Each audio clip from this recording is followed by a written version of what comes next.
Welcome, everybody, to another episode of Pixels to Politics. I'm your host, Dougie. This is my co-host, Bray. This is episode 8 of Season 3. We have a very special episode. As you can see, lots of guests here today. We have Cam of the Watchtower, Jack Vidro, and returning guest Mickey from the University of Calgary.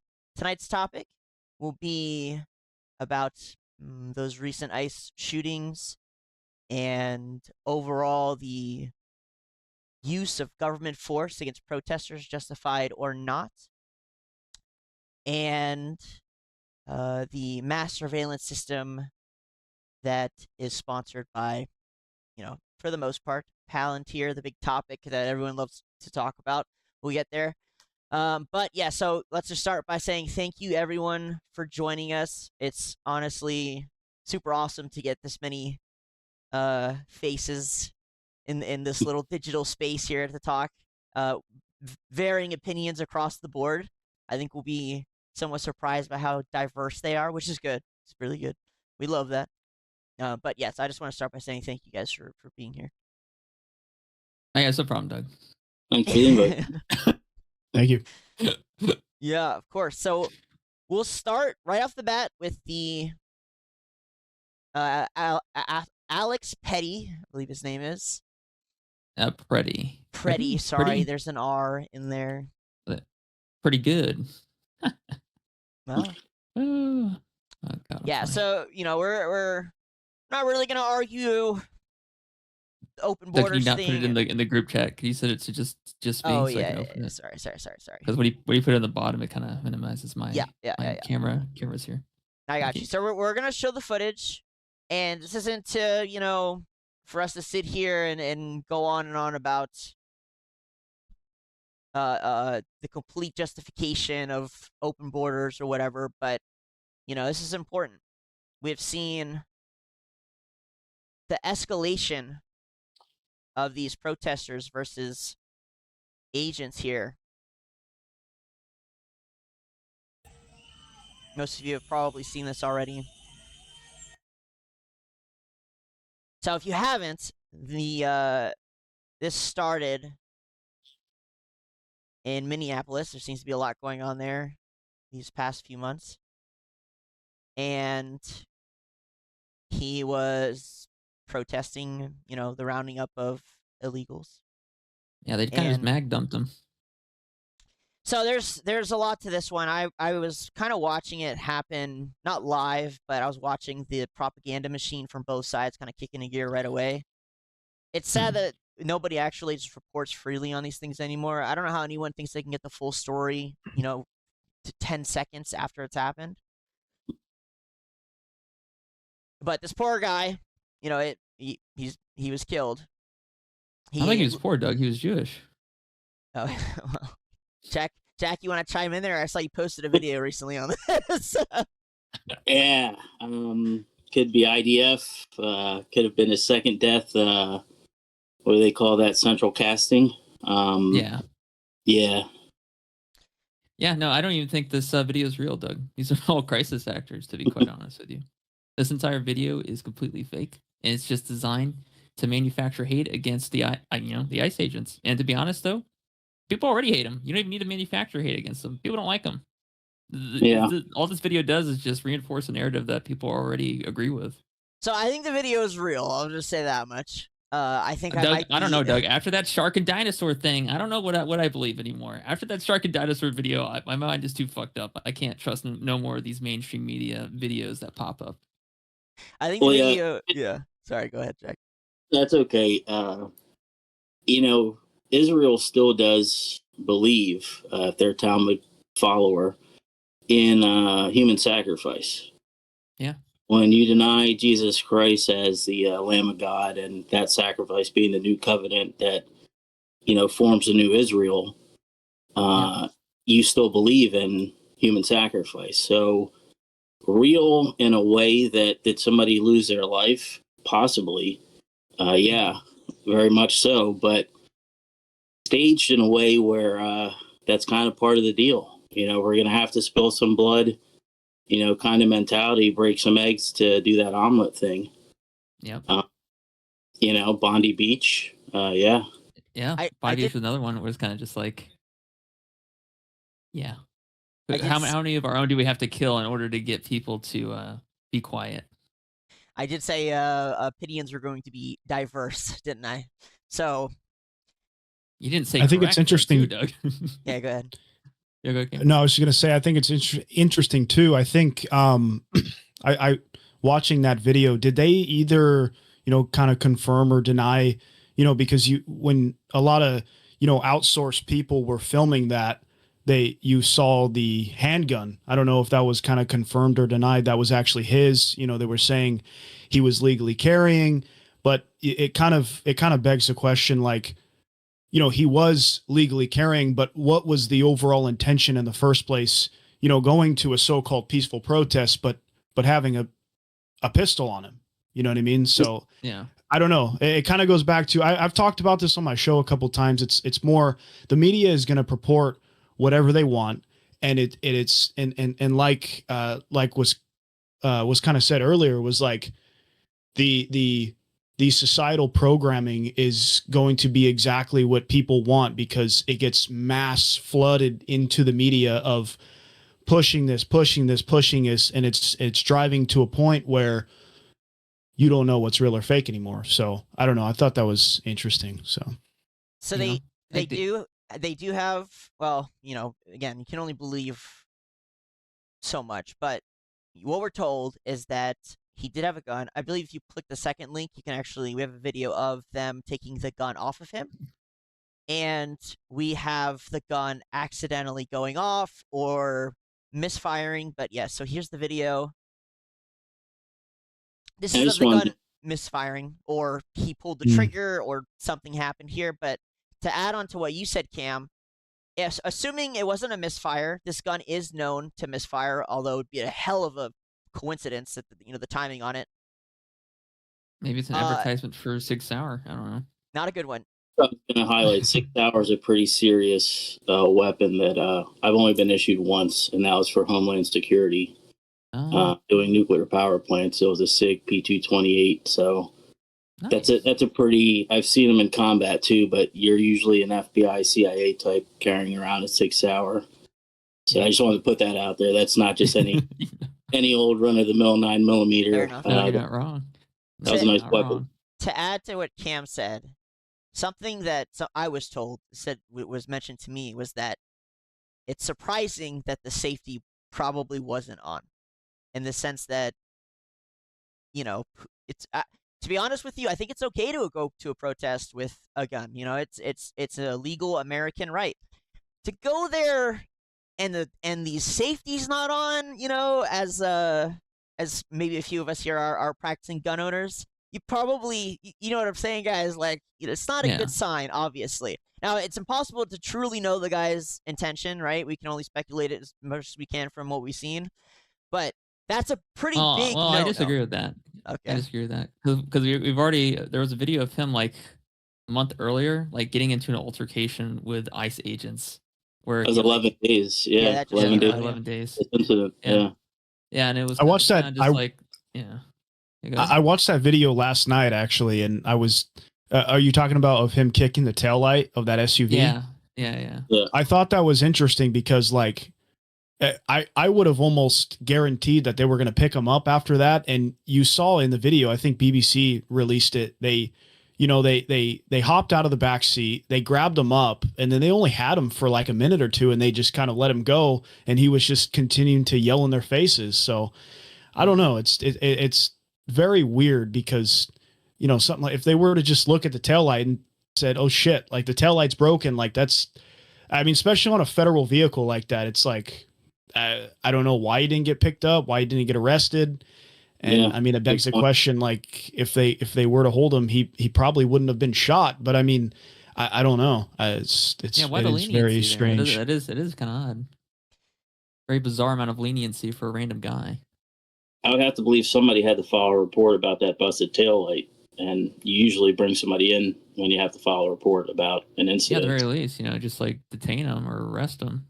At least even just put him in the the fucking tank for a couple of days. I don't even think they grabbed his ID to identify him. Who did bust No, their tail. no, they literally, the ICE agent walked up to him, grabbed him. I think there was kind of a little bit of a scuffle, and then it was maybe like 2 minutes later, they just let him go, walked away. There were smoke bombs going off. They got back into their SUVs and drove away, and he was just continuing to yell at him and scream at him. So, I don't know, very strange. Yeah. Oh yeah. So just to be clear, all three of you are in the boat that this is seemingly manufactured from like high-end crisis actor level.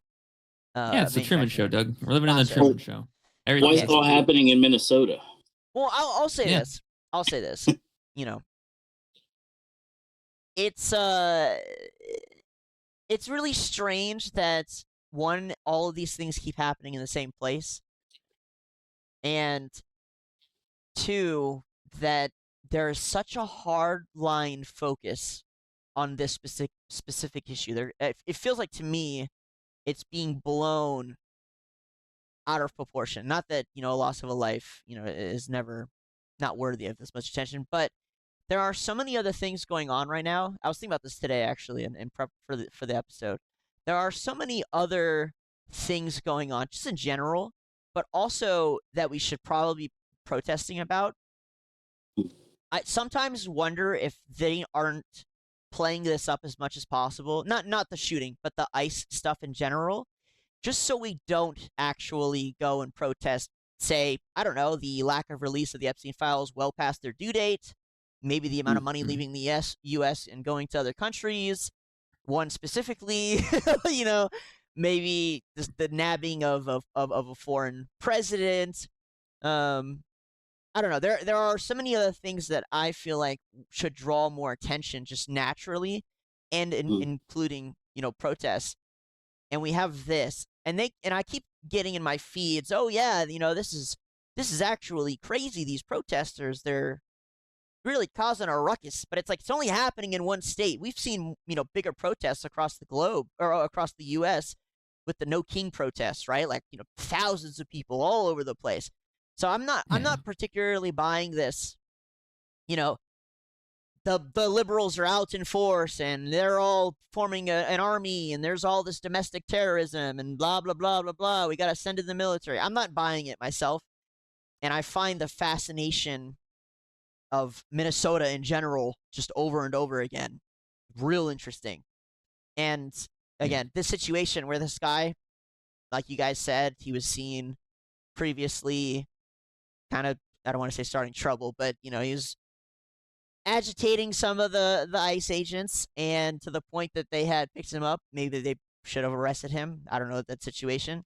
But here he is again, resisting arrest at the very least. Again, the gun not having the safety on for me is the big one. That one is like, again, if you own a gun, or at least handled one, I'm sure all of you would know that that's not a good sign, right? Like that usually indicates you probably in your mind. So yeah, there's the gun getting removed.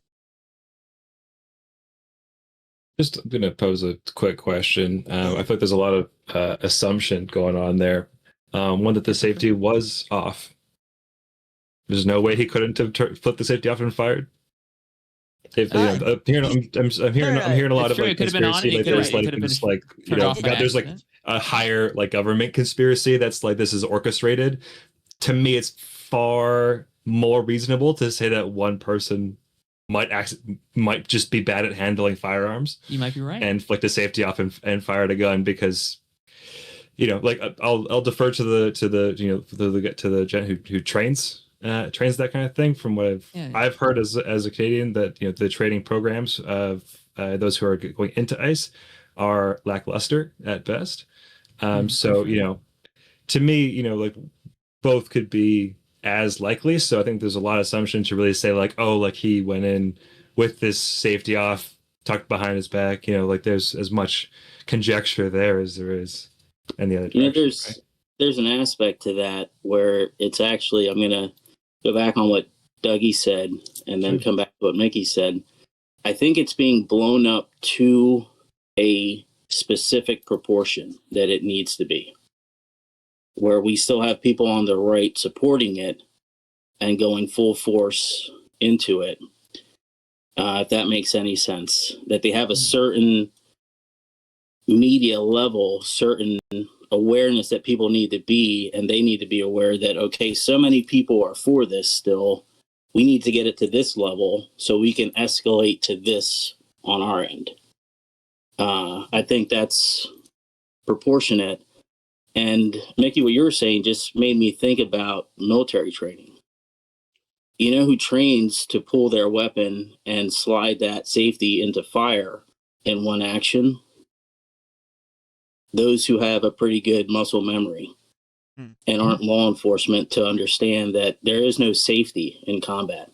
If I pull my sidearm, I'm going to use it. You ever see that scene where this is my safety? Mm-hmm. There's some who, when that hand goes down there, you're already clicking that off, and when you have it out, it's already ready to rock and roll. But that's a military trained, possibly IDF trained tactic. Law enforcement doesn't teach that way, and your typical range guy who works for law enforcement on Monday through Friday and is doing the range on Saturday will not train you that way to pull and already have that off safety to when you come here, you're ready to fire. So that's I think that's kind of what I'm trying to get at here is that like I mentioned, like I said, my understanding to the ICE training program is that it's rapid, and those who have been selected to be in ICE as of the past 6 months, that like the criteria has changed dramatically, right? And so like as you said, like that muscle memory is there for if that muscle memory is there, that's as likely and reasonable an explanation for why that gun discharged after being removed from Mr. Pretti. So like that to me is a much more grounded and reasonable explanation, kind of to what's kind of what we're looking at here, or at least it's as grounded as Alex Pretti leaving a gun in his back, in his waistband with the safety off.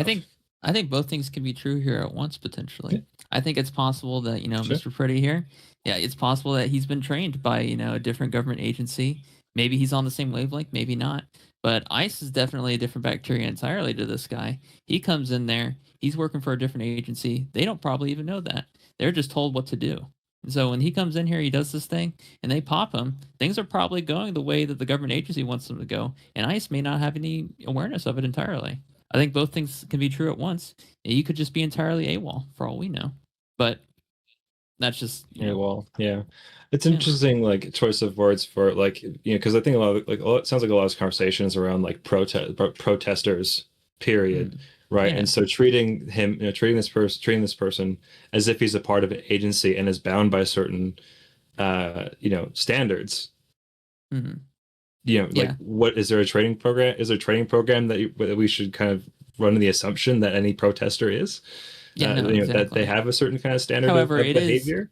It is also bizarre because I know, Jack mentioned this. It's like, why is this being brought up in the mainstream media so much? And it can only raise more questions the higher up it's been brought up, And when I'm seeing this on Fox News on my TV, all it does is make me ask questions like, why is this on Fox when there's so much going on in the world? You know what I mean? And I think that's a very, very good point to bring up too.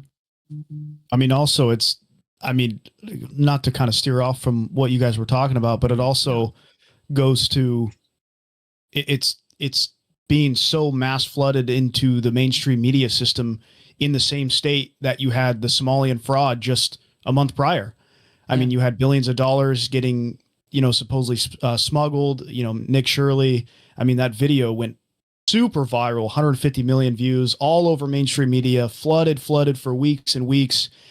And then boom, just like that, you have Renee Good, almost running over an officer. She gets killed, unfortunately. And it's interesting too, because it's like the conservative right has this notion that like, whether or not you can call it a bad shoot, if you call it a bad shoot, a lot of the conservative right or the right Republican side, whatever whether or not you call it a bad shoot, if you do call it a bad shoot, they're just going to say you're anti-ICE and you're for immigration, illegal or legal. And it's like, that's not the case. Like, this is on a more human aspect, but if you completely disagree with him, oh, you're anti-ICE, you want these people to stay here, these people are trying to do their jobs. So I think it's like I said, it goes back to what the media is going to purport and what gets shown to the masses, to society as a whole. For sure. See, I always go with why. Yeah. Why are they pushing the angle they're pushing? And again, it was blocks away from George Floyd, that whole incident when that happened. That was my first take on it, was that they seem to be looking for their next George Floyd. And I always call it shaking the jar of ants, swapping it from one hand to another. And I think in the situation with the physicality of it, you can see that these agents, I don't think they're well trained. Muscle memory is something for the upper echelons of military. You can be an Army grunt and not have your muscle memory where it should be. But where you can't be and not have that muscle memory is in the special operations community. It's basically a requirement there. So for me, that's kind of identifier, and I know how Israel trains. Their IDF is pretty nasty and pretty vicious with their tactic. So, I mean, like I said, the conflating to it, I look at it in one way, and I'll put it out there and see, what you guys think of it. I think they used the left to bring in the COVID mandates, that certification of vaccination, identification, artificial intelligence, which I believe COVID-19 stands for.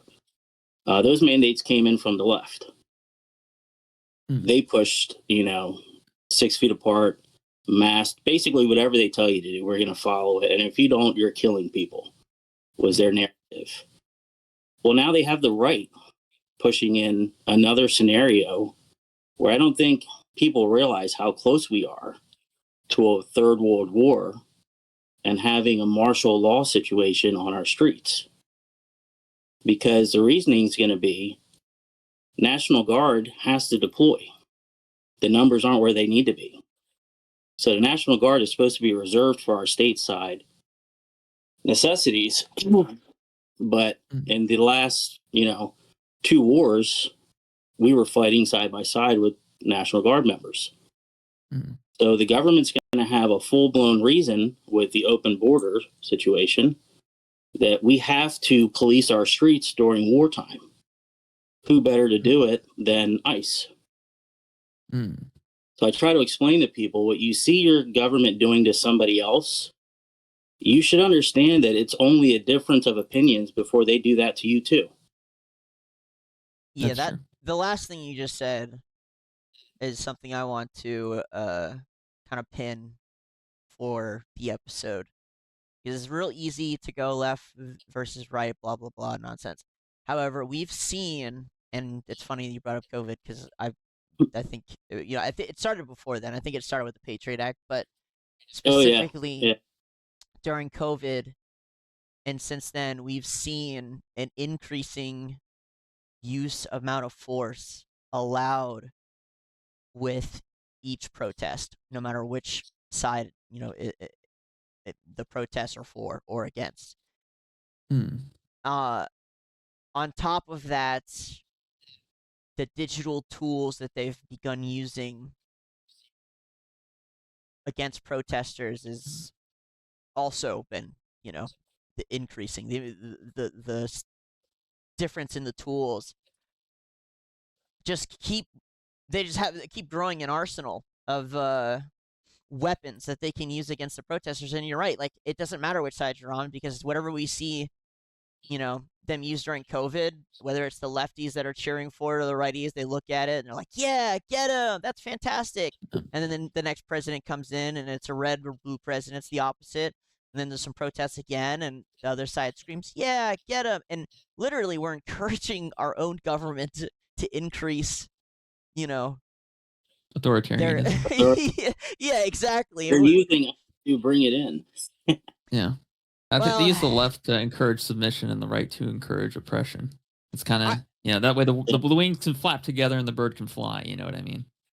Either way, we've seen this kind of increasing rhetoric where they just hope we keep cheering them on. And to be honest with you, a lot of people do. I've seen a lot of people cheer this on. A lot of people go, "Yes, ICE, kill that guy, fantastic." And I'm like, he's like, I may not agree with the dude. Let's just assume he's a normal civilian for the sake of the argument, so that I'm not cheering on an IDF soldier. But I completely disagree with the guy's politics. I kind of question his intelligence, assuming he's again not some agent there to spawn rebellion. And I still see this happen. Sorry, yeah, go ahead. Can I clarify one thing? I've heard this thrown around a bit. Alex Pretti, my understanding is that he was a Veterans Affairs nurse, and I'm hearing him be called an IDF soldier. Can we get kind of straight on like who this person actually was, if we're going to kind of continue this like string of rhetoric? I'm not saying he isn't either one. That's my understanding. That's all that I've come across through Fox News and through things like CBC, BBC, Al Jazeera. So like, if anybody has some information that I don't, feel free to I'd love to kind of get filled in there. The IDF soldier that they specifically say he looks like, that was killed in action in Gaza, Malkia Gross. Okay. So he's a doppelganger potentially. Yeah, and I have the image. Is an IDF soldier. Do you have can you spell out his name for me so I can search this up? M is in Mike, A-L, K is in Kilo, I-A is in Alpha, and then Gross, spelled normally, 1 G, 2 S's. Gotcha. Yeah, and I don't know if people are aware, they kind of gave him the Chad treatment in some of his images. They used AI. Made his jaw a little thicker for some reason. Why you would do that, I have no idea. Other than you don't want somebody to resemble a certain likeness, so you're going to fill his face up and change their features a little bit.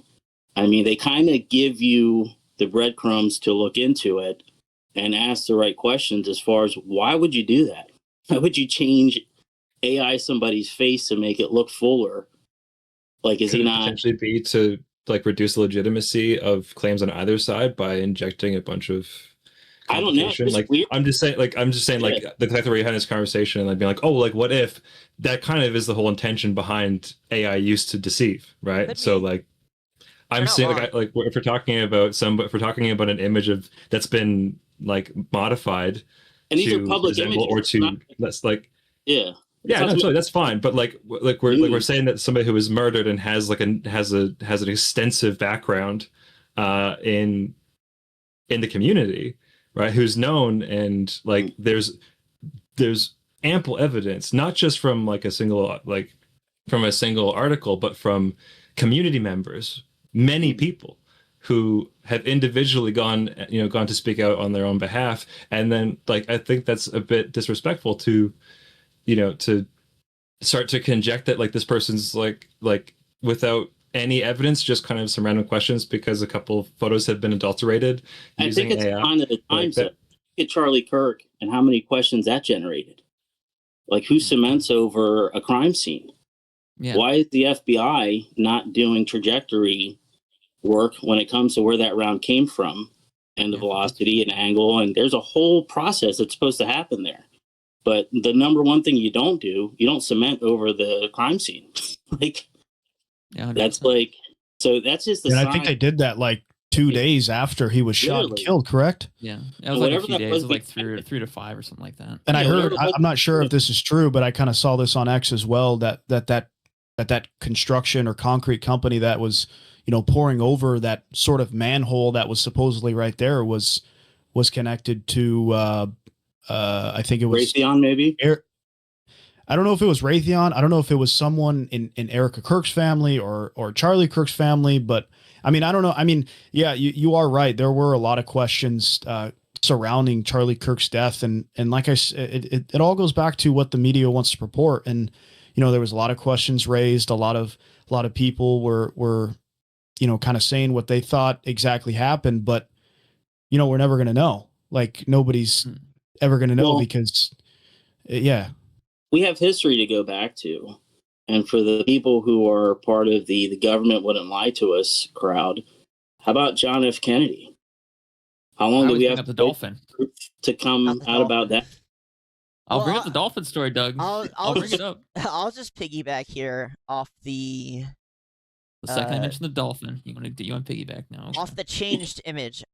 Whether the biggest problem here is that people just don't trust either the government nor the reporters, and that's just a great example of why are you changing the way the guy looks in a time when people are already so distrustful of edited images? It's insane. Why would you do that? This doesn't make any sense. And they do it, and obviously this is something actually me and Bray kind of disagree about a little bit. He automatically distrusts everything they put out because they do that stuff. They, his immediate reaction is that the opposite must be true. Whatever they say, the opposite must be true. Doug, I saw a woman get shot to death instead of a cheap SUV in front of a giant shark and a fucking T-Rex. I don't want to hear anything from you anymore. I don't necessarily blame you, and I don't blame anyone else for looking at the situation and going, well, we have an image here, an original picture, and then for some reason you're doing another one. And even Joe Rogan came out and was like, yeah, they did the same thing to me. And it's like, you're causing so much chaos. Is it intentional? I mean, probably, but I can't confirm it. And so now we end up in this situation where, to be honest, I've seen images where it looks just like him. I've seen other images where it's not. Mickey's right. His family's come out and been like, I don't know what's going on. Like, this guy's been here the whole time. But there's so much confusion about who this person is, and it's just because we don't have sources that we can reliably trust anymore. And it's driving people insane. Maybe again. Sure, maybe intentional. I agree with you, but I'd like to kind of point out there, just because if anything, that's kind of more reason for us to be critical about the information that we're getting. And I think everyone here agrees with that, but maybe are approaching it in different ways, right? Like, for example, this image you have up on the screen here, with James Hawk, who's posted this. Right, James Hawk has posted these two images side by side. Who's James Hawk? Right, is he an act? Okay, so great. We're off to a great start with Mr. Hawk here. We're off to a fantastic start for a reliable source of information. Not to particularly shit on flat earthers, but I just I struggle to like I said, when talking about Mr. Pretti, there are hundreds of people who have talked about him living in this community. There's ample evidence going back, you can look, he has an internet presence well before AI existed, right? Well, dated, yeah. Right? Mm-hmm. There's some things yes, you can, yes, some of that can be fake. Do you know how hard that is? You know how hard it is to fake a bunch of metadata going back decades? That's so fucking hard, man. It's so hard to do. How much was Lee Harvey Oswald predated when it comes to his protests in Cuba, when it comes to his ties with Russia? That's how they function. That's how they do this. It's something you're born into. That it's almost like you're predestined. You're here for this thing. Whether you're a Jeffrey Epstein, whether you're a Barack Obama, I call it the haves. When you're one of these types that grow up in this environment, that is not that far-fetched that somebody's whole life, again, look at Lee Harvey Oswald. He had ties going back to Russia, protesting in Cuba. He had all kinds of things that were shady things, but it made him perfect to prop up there with that fake image of that rifle with somebody else's head, photoshopped on there back in the day. And that was in the 60s. Yeah. So you have to think the game has... Photoshopped? Hey, Bob. Oh, no. Real quick, guys. Yeah. Let me welcome Bob from BobCanCount to the episode here. Thank you for joining us. We are in a nice. You're joining us in the middle of a nice discussion about the validity of this guy's entire existence. We can't decide if it's all been made up or not, but welcome. What's up? Hold on, don't mind me. No, Okay. you're good, man. I just wanted to kind of point out, going kind of back to the image. I mean, honestly, because I saw that all over Twitter that those images of him, those still pictures that the media posted or put up of him.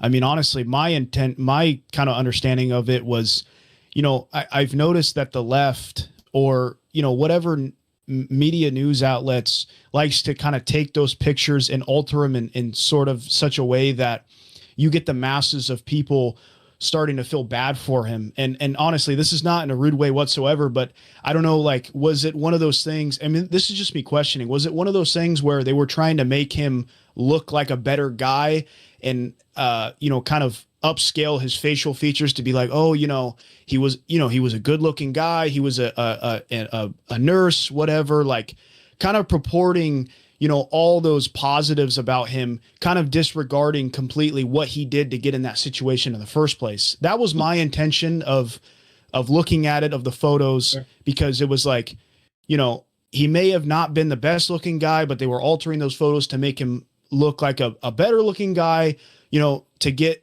under the skin of people and the emotion of, it's sad what happened to him because he was such a good looking guy and whatever the case is. I don't know. That was kind of my intention of it.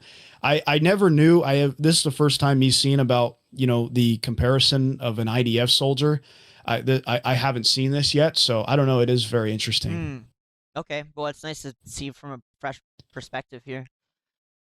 I'd seen pieces of it, and to be honest with you, I've seen some where I'm like, oh, that's definitely him, and I've seen others where I'm like, there's no way that's him. But again, you're hitting, that same point where the media just changes it to fit whatever narrative they want to push. And I agree with you 100% that I think they changed it to make him look, better, not in the sense morally or anything, but literally physically better, so that more people are upset. Yeah, and again, that was my intention. That was when I looked at it, I was like, okay, why are they altering these photos in the first place? Is it because, you know what I mean? Is it because they want, the masses of people that actually still watch mainstream media, they want to feel an emotion when they see those pictures, instead of just being like, he wasn't really a nobody. Instead, he had this background, he had this family, he was such a good member of society, so I don't know. That was my look when I saw those photos. So kind of extrapolate that. Yeah. Oh, sorry, good. No. I always think about what would they want me to not believe in, right? Like, for example, like I think about like in the Bible, it talks about the Earth being like the center of the universe, right? And then when you listen to reports from NASA, it's always like, oh, the Earth is just one of many planets in a infinitely expanding universe. And it's like, what benefits me more, to believe that the Earth is just one of many planets and on a space rock floating in the middle of nowhere? Or is it more beneficial for me to believe that the Earth is the center of the universe? I feel like that adds more value to the things around me, regardless of whether or not it's true. And when it comes to things like this, I like to think, what would they not want me to believe? What would be the thing that they wouldn't want me to think here? And when I think about things like this, it's always like, oh, well, it's A to B scenario here. Here he is as the IDF guide. Here he is as the ICU nurse. But at the same time, it's also like, maybe this is just to stir up more anti-Semitism. So at the end of the day, sometimes it's better to just simply not have an opinion on some of these things and to simply just ignore them. And in this case, it's probably better to just ignore it and not give it more fuel to the fire. It is probably Israel, but who really cares? Either way, I think the general message they take away from it almost every time is that, oh, the government needs more tools, the government needs to use more force almost every single time. I haven't seen a situation like this where the government is like, well, shit, maybe we should take it a little easier on the protesters. Maybe we should just back off. Here's something interesting that kind of just jumped in my brain and bugs the shit out of me, all right? So after January 6th, and with some of these other protests that have happened throughout the past, 10 years, they do this mass surveillance system where they collect everyone that was involved, and they actually just let them go home.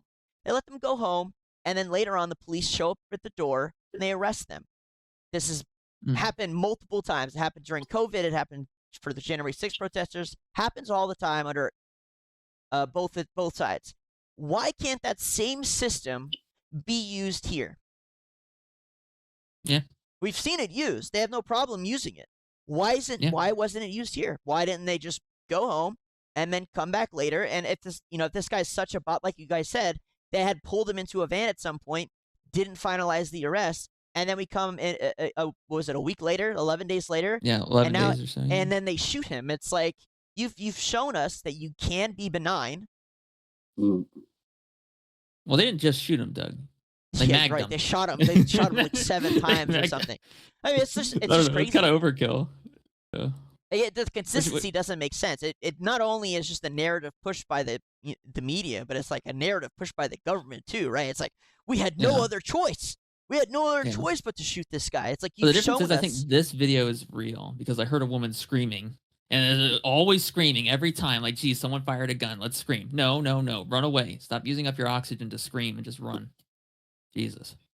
And from a aspect, that unloading the magazine, whether they'll ever admit it or not, is taught. Really?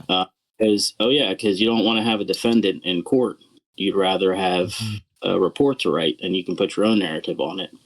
Exactly. But when you leave somebody breathing, you have court cases, you have legal fees. So that empty the mag, for all those who are, not aware, behind closed doors, they do tell you if you're going to pull that weapon and you're going to fire it, you better empty it and make sure they don't get up to sue you afterwards. Yeah. Yeah, I think you are, Jack is right, because, you see a lot of those videos, on Twitter or wherever, of somebody getting pulled over, a gun gets pulled out, and the officer draws his gun and he empties the whole clip. And I think from a civilian perspective, it's, I would have shot him once because, once or twice he would have died, right? Or he would have got severely hurt to where he couldn't have fought back. But that is a strategic, sort of police training mechanism that they use to be able to unload the full clip. That's why, the bad thing is, body cams exist now. So it's like, you see those videos and, the masses of people are going to watch that video and say, oh, he emptied the full clip. Like, he is in the wrong. He should have just shot him once or shot him in the leg. But that's not how police training goes. That's not mechanisms that they use and are trained to use. So, well, you also have to add in the realistic factor of adrenaline. Yeah. Fight or flight is kicked in full fight. And it's a combination of, again, somebody in a classroom telling you if you ever pull your weapon, don't leave a witness. And that adrenaline just having you super jacked up. And you're just going to keep squeezing until you can't squeeze anymore, or they're not moving anymore. Exactly. You're taught to neutralize the target, and you're taught to do that in the most effective way possible. It's just kind of how it is. Fair enough. Yeah.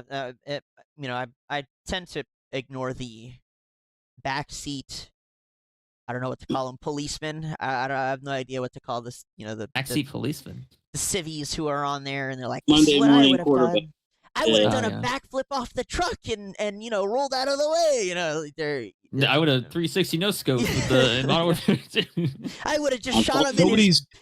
Sorry, go ahead. Nobody's really going to know what to do in that situation until they're in that situation. That's exactly how it's I would have going to given go. him a wedgie. That's what I would have done. Just taken it to the top of his boxer briefs and just fucking ran that shit all the way to the top of his head. I'll just put one thought out there, just as the sole Canadian in the room. Yeah. This is a uniquely American problem. Our police are not trained that way. Most police forces on the planet are not trained that way. For example, one key distinction that I know between the police forces is our police force requires undergraduate degrees. You have to. That's a minimum. Yeah. So, and I think things like that, elements of training like that, plays a big factor into the downstream behaviors of police officers that are in situations like the one you've described, where one might feel like the need to mag dump. and not leave a witness. Also, I think I think we touched on this briefly in a previous conversation, Dougie, about like what is the purpose and goal of a police force? Is it there to serve a community, or is it there to enforce laws, or is it there to purely enforce fear? Right. And so if you're there to enforce fear, you don't leave witnesses. Right. I just and want to be if you're there to serve a community, like I feel like there's, not from like a Monday morning, like reviewing the tape, like, oh, we should have done this 2020 hindsight, but there's a lot of and like we were saying about how like the bar for violence, the tolerance for violence has become so much more dramatic within protests over the past years. I'm not sure if that's entirely true, because I've seen a number of Well, it's not protests entirely gone true, wrong because I since still like remember the the Los 80s Angeles in LA. riots. That woman that Yes, got her head yeah. busted open with by a brick Yes. for no reason. And I just wanted to say Please, too, that's not just to law enforcement. That's any capacity. Again, I haven't done law enforcement. I've done Homeland Security. But when you're on private property and somebody hops over, it's the same concept. You don't want the legal action to follow. I've also picked up money from Atlantic City casinos and taken it into the Fed buildings in Philadelphia. Same exact concept. We don't want to get sued. If you're carrying a weapon, it's not for a deterrent. It's because you might have to use it in a lethal way. And again, you're always taught, if you pull that, it's not a prop. You're trying to end life when you pull that thing out. And so, that's not just a law enforcement thing. That's across the board. When you're carrying a weapon in any capacity, they're going to tell you, if you pull it, make sure you use it in a lethal way. That's why I said it was like an American problem, like that litigiousness, that fear of lawsuits. Like that does not exist in the same capacity here at all. Like partially because with really intense regulation and really intense minimum standards to become a police officer in the first place, like there are consequences for you when you do the job improperly. It's not determined ad hoc every time via a lawsuit. It's determined by the institutions that make up those programs, right? And that exists across the board. Like as I'm going into the engineering field, like even the term engineer is controlled here. Like to even be like to say you're an engineer, you can be sued if you haven't studied and are not actually, you haven't actually developed to become an engineer and call yourself one. Like that's something you can be sued over, because that's the kind of thing that creates harm to the public, right? Like, and there are very serious consequences for when you do so illegitimately, and that's enforced by the actual institutions themselves. It's not determined by a lawsuit every single time. So there's far more consistency and reliability in those things. And so that's why I say like that sounds to me like a fairly uniquely American problem. And there's a lot of systems that are built up for it to be that way, right? So it's like, because we're kind of bickering about the last 10 bits, but there's so many systems that are built up that have created the circumstances to be bickering about the kind of little tiny details. And a lot of American problems seem to be solved that way. Right, bickering with the little tiny details at the end in the courtroom, as opposed to looking at the systems that have established the circumstance that someone can be shot in the back. Right, there's a lot of things that have built up to that point that could be much better addressed, and likely should be much better addressed, rather than kind of just constantly fighting about the last thing that happened. That's kind of my point with the just to add on to that too, to follow up. There's definitely some consequences going from an administration, whether you think it's right or wrong, that was a lot more open border is probably the best way to put it. To go from an open border administration where ICE is not really needed to do their job for 4 years, or even the previous Trump administration, which I don't think was super all in on ICE and immigration at the time, to what we have right now, where there are established quotas, and those quotas are pretty high, right? They keep increasing. And on top of that, we have the opposite side that's pushing for protests at the same time. What I'm getting at is that both sides are pushing for, I don't want to say more violence, but escalation in a time when ICE has, not taking a break, but they're coming off a little mini break, right? And how equipped are they? How trained are they to deal with crowds? How trained are they to deal with this much support that the illegal immigrants even have in the first place, right? Like, how trained are they to deal with these situations that are kind of new, and again, them coming off of a much slower administration? Well, Doug, I can tell you this personally. Okay, sorry. I tried to sign up for every kind of job that was listed on Indeed using AI, and I saw the listings for ICE, and I was like, "What is this? A bonus of $50,000 just for signing up?" So they're probably just getting whoever the hell they can just to deport whoever the hell they can. To be quite honest with you, these reminds you of the vaccine. Yeah, it kind of does. But it's like free hamburgers for the vaccine. Yeah. Yeah, and the Yeah, funny part is 50K bonus for getting the vaccine down there? That's crazy. No. 50K for a vaccine? You can buy us with that. Jesus. Jesus, that's like 5, 10. I've been around for 47 years. I've never seen it on a billboard. Get a vaccine for a free hamburger. In all of my 47 years, I've never seen that. Just like I've never seen a government position, and I've seen a lot of them, contractor positions. I've never seen the $50,000. If that's a real bonus they're doing, it's a pattern recognition. Yeah. They did the same thing with the vaccine, just like the point I made earlier. They used the left to usher those mandates to steal our rights and say how far we can stand from people, what we have to put on our face, when we can go out, where we can go when we go out. And now they're going to use the right to usher in martial law. Yeah. I don't know if you guys are familiar with Graphite, the Israeli spyware that just acquired. That is a combat created tool, espionage, basically, that people better start asking, what the heck does ICE need that for? And again, remember, one side opened up the border. The other side is now pushing the response. And the people who are pulling the strings get to go back and say, you guys wanted this. Yeah.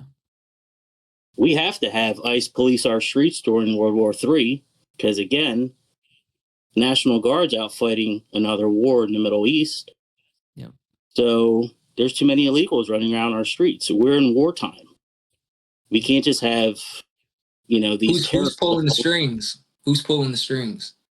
The haves, the same 10% of the population that's owned 90% of its wealth, resources, and rewrites our histories and sells us the history books to our schools.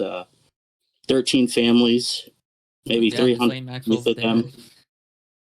I just wanted to see where you were coming from. Yeah. Yeah, the don't truth, worry, brother. We hit all of the we hit them the usual suspects multiple times already. Don't worry, we know. Okay, I'm just making sure. Yeah. We're on it. Don't worry. I do want to maybe finalize the specific part with, do you guys think that, you don't have to answer directly because it's a little bit of a baity question, but do you think the use of force here was appropriate?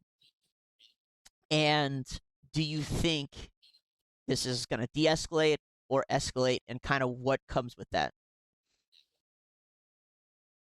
Do you mind if I go first, Doug, just to get the trained perspective out there? Mickey hit it on the head when he was talking about the differences in different countries.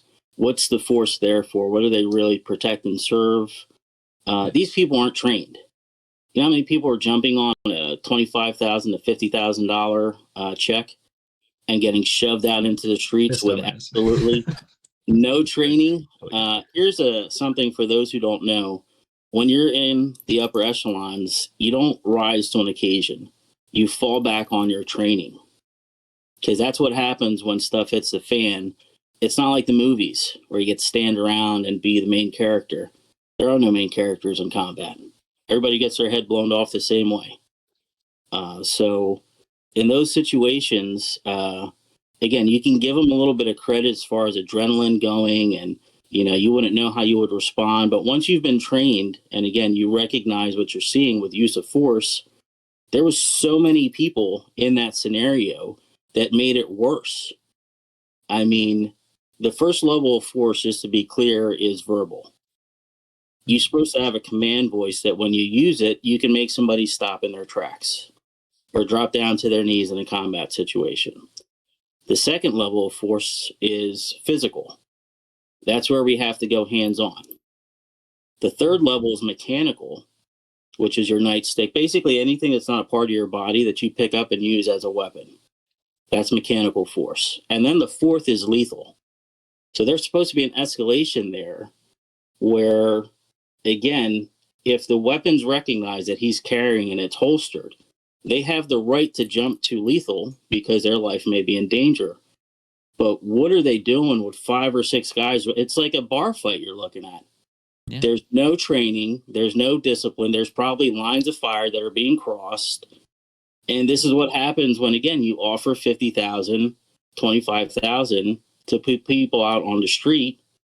And again, I think that there's a level of chaos, which if you understand order through chaos, yeah, or if you understand how special operators work, masters of chaos, there's not a lot that you should leave to coincidence and just think that, you know, the Israeli tie-ins, the Sig Sauer, the 11 days prior with no incident. I mean, and Mickey, I think you might be able to appreciate this one, that in some cases, like that Kennedy case, the right questions are the evidence. Because when they're withholding and hiding things, that's all we have to go off of, is asking the right questions and making them come up with a legitimate answer. 100%. Yeah. I mean, yeah, he's absolutely right. That's what happens when you get people a bunch of money who no training and then kind of just they're sitting there shooting their guns off like it's Modern Warfare 2. They don't really. Like you're looking at a bunch of people scrap at a bar, and I used to bounce in Atlantic City and do different things. That's what it reminds me of. I don't see trained government. I see a bunch of reckless thugs who were given guns without the proper, amount of time too. There's some levels of the special operations community where you can't get in a combat unit for 2 years. You got your Sears school, you got your jump schools, you got your, qualifications that they need to see before they give you a gun and let you roll around with them. Yeah. 100%. We're on the opposite spectrum on that with these ICE guys. Yeah, that's fair.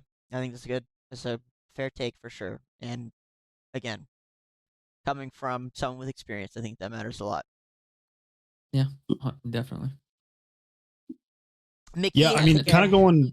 Sorry, Cam. Yeah, go for it. I'd love to hear from Bob and Cam. I feel like I've been talking over these guys. So please. No, you're good. Oh, you're good. I was just going to say, basically, kind of piggybacking off of what Jack said. I think he is. I think you're right. Like, because it is safe to say that I believe it was a bad shoot. I mean, you had untrained people. Their heads are on a swivel. You have the comparison of ICE agents to all the protesters. And I believe it was a bad shoot. And the thing is, I mean, I saw a clip, I really don't, I haven't watched a lot of his stuff, but I do agree with him on this sense. I don't know what you guys think about him. It was on X. It was Nick Fuentes. And like I said, I don't watch a lot of his stuff, but like the clip he kind of said was because Trump came out with a statement kind of basically saying that they were going to let it cool down a little bit. They were going to kind of back off after this second shooting. And that is a celebration for the left. That is a victory moment that they're going to take and run with it as fast as they can. They're going to say, we won, and we're going to continue the pressures because, you have these people backing off because you had, 2 incidents within a couple of months. And I agree with them with what he kind of said, because, Minnesota or Minneapolis, like that is just a small percentage of the deportations comparison to the rest of the United States. You have deportations in California, where I'm from, Texas, and it's like, it's such a small percentage, yet they're getting all the media attention. And like I said, it's like you have these people backing off the Trump administration, the ICE agents, federal agents, whatever. And it is a celebration for the left. And it kind of begs the question, like, is this going to happen in other states? Like, because you had, Hillary and Bill Clinton, they were both pro, they were, and Obama too. They were all with deporting illegal immigrants. But then you see on X here, Obama and the Clintons, like they're all posting like justice for these people and we need to fight back and everything. And it's like, it's just a complete 360. So, I am very, skeptical of the Trump administration over the years looking at it, but it's like, what is it? Like I said, it goes back to what the mass media wants to purport, and they're trying to paint Trump in a bad light, I believe. And they're going to super surveillance kind of everything that he does. And the left is going to take that as a celebration. And I think they're going to continue the pressures. And until there's a completely new immigration system that is put into place in the United States, things like this are just going to happen. These bad shoots, whether bad or, quote unquote, justified, it's like these things are going to happen. And I think Trump's ego is too big to where he's going to say we're going to kind of let off the gas pedal a little bit, but at the same time, he's going to try and push harder and harder to get more and more people out. And these bad, unfortunate incidents are just going to continue to happen with these untrained people. Their heads are on a constant swivel because comparison to the ICE agents, there's thousands upon thousands of protesters. And I think this is just a celebration for the left. So I don't know. That's kind of my take on it. Yeah. That's fair. Right, you look like What's the dog's name? Oh, he's got lots of opinions. Bob, do you got? You talking about me? Oh, Yeah. I don't know. I'm just not really. It's not a left versus right thing. The whole thing was scripted. He was Alex Pretti was mass searched in Israel a couple days before. Do I think they died? Yes, 100%. Both people died. Same with the woman. But what they're doing is their surveillance on all the protesters. So say you go out 2 weeks prior and you're causing havoc out there. They get you on surveillance. They get your name. They get where you work, all your information. I mean, what are the odds that both people last names are adjectives? Can we run that through ChatGPT? That both of these victims last names are adjectives. So it's like, to me, okay, they got the first lady. Boom. Now they're looking for the next one. They're running through the database of all the protesters because he's been out there protesting. And, okay, his last name's Pretti. Oh, he's a nurse. Okay, let's put some symbolism in them with this kill and let's keep the ball rolling. So this like whole left versus right thing, that's too like, it's way more than that. I don't know. It's not Trump versus the left. It's none of that. This was all scripted. This was all supposed to happen. So it's they fucked run the up. Truman Show. Well, to a degree, I don't know how they're doing it. That's my best guess is that there's mass surveillance on these protesters. Like there was a post I seen where someone built a Claude bot, one of the AI bots, where it would go into live streams of people in Minnesota and it would listen and it would be able to pick up if any language was getting spoken that wasn't English. Then that would contact ICE directly, just this bot alone, and give the exact coordinates. And then that's just one way. But okay, they're doing it with that. What makes you think they're not doing it with phone calls? So all the phone calls are probably getting tapped in Minnesota, and it's probably AI. I'm not saying there's someone behind the desk just waiting. Oh, this sounds like a Hispanic. No, the technology we got, I'm sure they're able to put a radius in that area, find out who's not speaking the language, who's foreign, and that's how they're targeting these people. So I don't know. It's this shit's all just a big script, bro. It just is. Back on what Bob is saying, back to graphite, the Israeli spyware. If you're selling fire extinguishers, who's your best friend? The fire starter. Yeah. Fire. So if you're trying to introduce graphite as spyware software that was just taken from Gaza to figure out where people's cars are, where they're at with their phones, where their neighborhood is, basically like data mining, taking all this information and turning it into a tactical weapon. And there's no remorse over it, because again, it's AI. It's not thinking about dropping bombs on children and women at a 70% ratio. That's here now in the United For States. sure. It's a fact. Yeah. Thanks to I'm sure you guys covered who ICE is getting trained by, who 10 to 15% of their the ICE agents are where they're from. A lot of those guys do their time with the IDF, and then they get the offer. Hey, you want to come to America? You get one of these cushy ICE jobs. Come down here and bring that here. $25,000 bonus, apparently. You know, just a kind of long distance tie-in. We had a guy on here who had wrote a book about the right-hand man of a dictator in Panama, and he talked about, this is in like the 60s or 70s. In the book, you know, it wasn't his goal to, you know, shine light on this. That wasn't the goal at all. It was just a little side note. In the book, he wrote about how DEA agents would train in Israel. So just to, you know, show that it's very possible that that's obviously true, that, you know, that's obviously going on, that there's no doubt ICE agents are probably also getting trained there. I think it's very feasible. You know, if that was going on in the 60s and 70s, it you know, I think it's very obvious. And I just saw, before we started the episode, I saw something, hopefully I saved it, where ICE agents were, I don't know if this is true, but they were playing like the sounds of children crying in their trucks to get some people to come outside to go and arrest them. Again, I didn't see the video of it happening. I just saw a report that it was happening.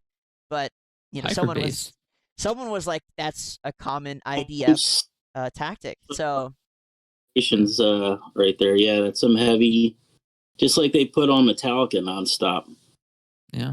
And see how much people want to talk after days and days of the same song being repeated over and over and over at the highest volume. Yeah, that's some psychological operations that we're seeing again.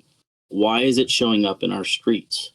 Why are we getting military grade AI handed over to ICE, who are again all over our streets? It's almost like they're doing it in a way where the people can't say, we didn't see that coming. Really, with Minnesota and this shooting and that shooting, you're going to say that you didn't think it was a problem. And again, what they have them in the vice of is that, oh, well, I'm not on the left, so it wasn't my problem at the time. Yeah. That was a left problem until it's not, and it's an everyone problem.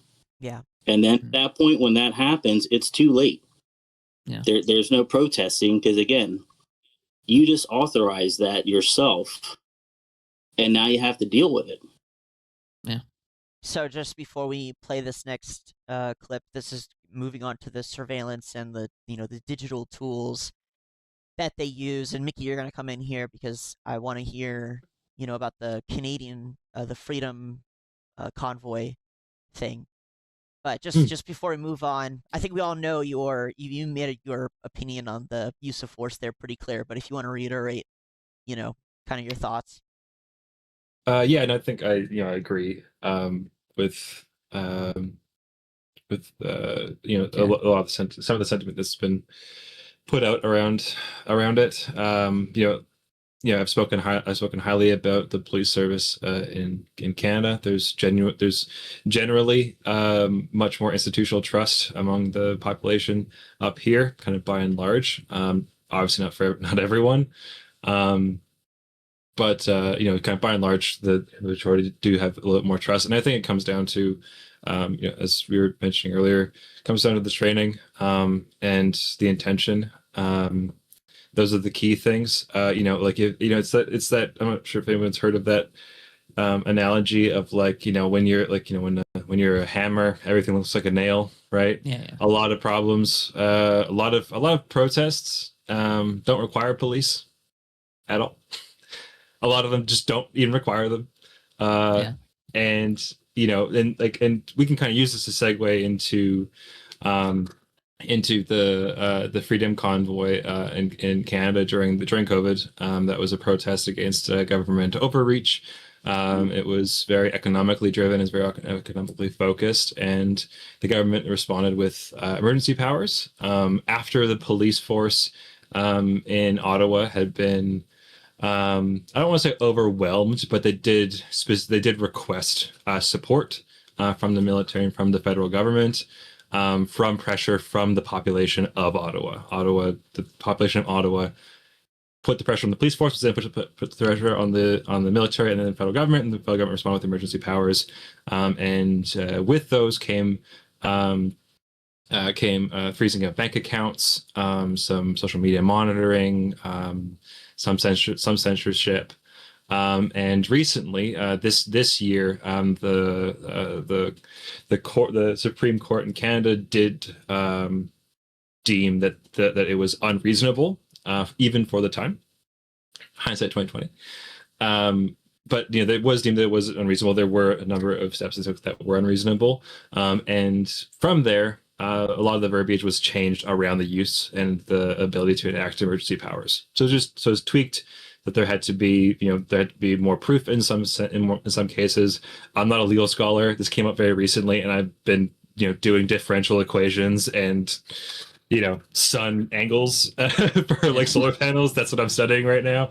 So that's where a lot of my time has gone. So don't quote me on like all of those, but the general kind of consensus I have is kind of in that way.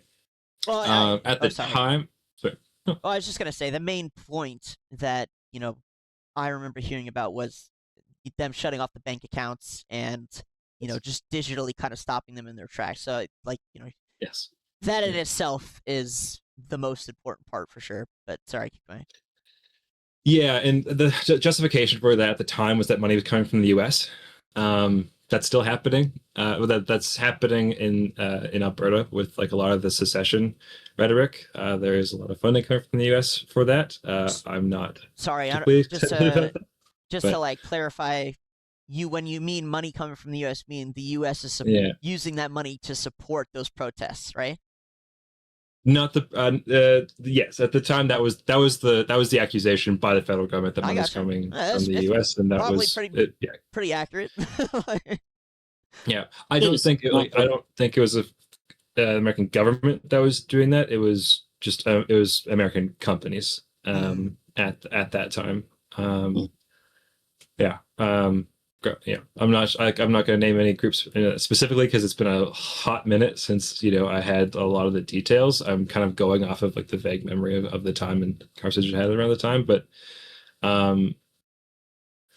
like in part, but I think a big part of those protests as well was the protests. It wasn't thousands of people that were like standing with signs and protesting outside of the political building, which is that right to assemble. It was guys who typically the kind of stereotype of it was folks with big trucks, semis, F-150s, that kind of thing, blocking off roads, honking well into like the 3-4 a.m., which is why the Ottawa's population had so much pushback, and was so vehemently against it because they were being real fucking obnoxious.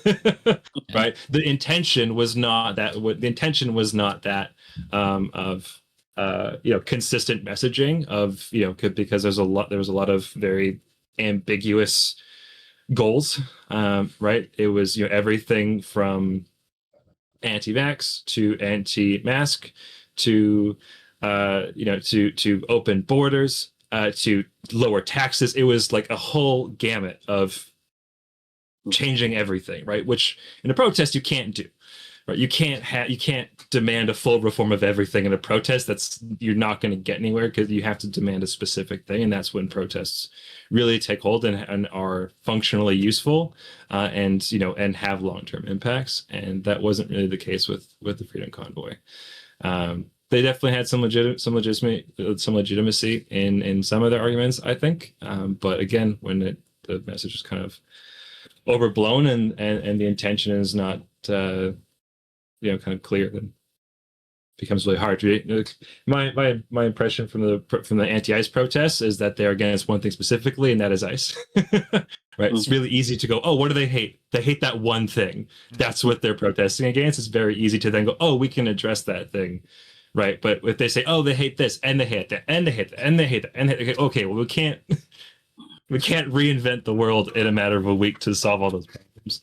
Right? Yeah. So yeah, but in terms of like, the use of AI and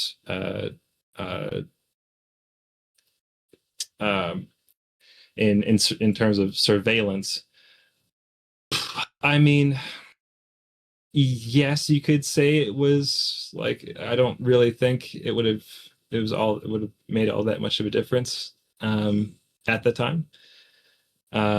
Like, in order to freeze bank accounts for someone, like you need to send an email to the bank, as a government.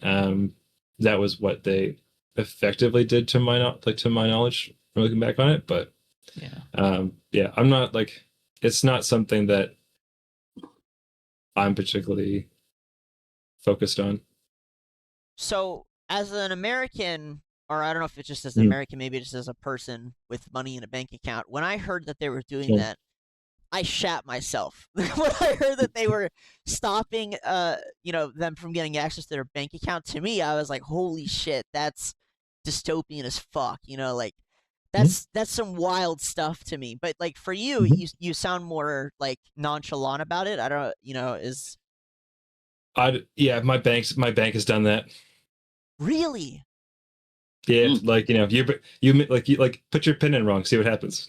Well, okay. You don't get your fucking money. Fair what I mean? enough. Like there's so many ways that can happen. To be afraid of just one of it seems like that's what makes me kind of go, that's one way that could happen. There's 1,000 ways that all the money in my bank could disappear. And at the end of the day, like I have a fairly robust and I put a lot of effort into having a very robust community, right? So if something like that happens, I have a community around me that can sort that out, right? That can address that, right? And so, I'm as afraid of someone stealing my social insurance number and getting all my money out of the bank account. I have less recourse from that happening than a government temporarily freezing a bank account during a protest that I'm at. Wow. I don't know. Again, for me, the fear of being like persecuted because of my, protest actions or political beliefs is a little scary. Just the full stop my bank account kind of freaks me out of it. Guys, help me out here. What is it? That's the whole point of the digital currency that we're getting pushed into. It's one more level of control. Except Monero. Buy Monero. Oh my god. Yeah. Yeah. You'll own nothing and you'll be happy. It's the place we're heading towards. Well, Americans have two bank cards. They have the debit card, and then they have the freedom card. You just go to any bank and get your money wherever you want.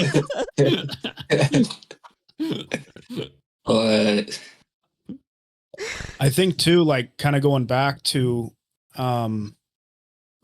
what Jack was saying with, the era of COVID, that was kind of the message that a lot of these Democratic politicians were kind of pushing. Obviously they didn't say it outright, but it was more of, you will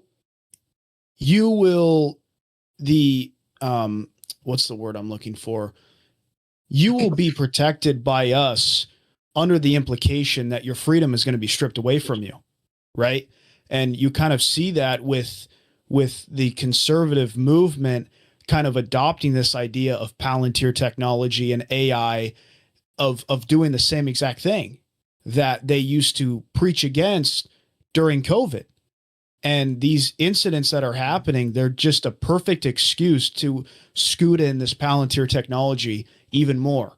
And I would not be surprised if, I'm not sure. I don't know if you guys can kind of touch up on this, but I mean, is that Palantir technology already implicated in a way that you guys were talking about, where they can kind of mass surveillance these protesters in order to get their information and be able to see exactly who they are, where they come from, what language they speak. And it's like they are just doing this with a blind eye. And no matter what incident happens, whether it's left versus right, right versus left, like whatever, it's just a perfect excuse to get this Palantir AI data collection technology in place. Because, I mean, something as simple as the Christian church in America, I saw a thing, and this is real. Who was it that put a piece on it?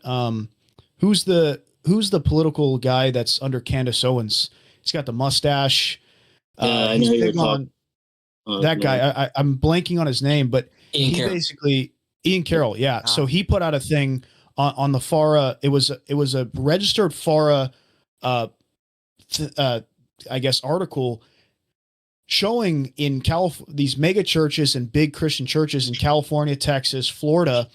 It was a super field of AI data collection, to where any certain person, a part of that church that was going into that church, their phone was automatically tapped to where they were getting pro-Israeli algorithms and videos. And this is 1000% real. I looked it up. It is 100% real. So just like little things like that getting, squeaked past the American people, it's like that's just another step to a dystopian where we're completely overran by AI and fucking robots, essentially. And it's like it's iRobot bound to happen. I don't know. It's crazy. They're literally doing the sell me this pen from Wolf of Wall Street.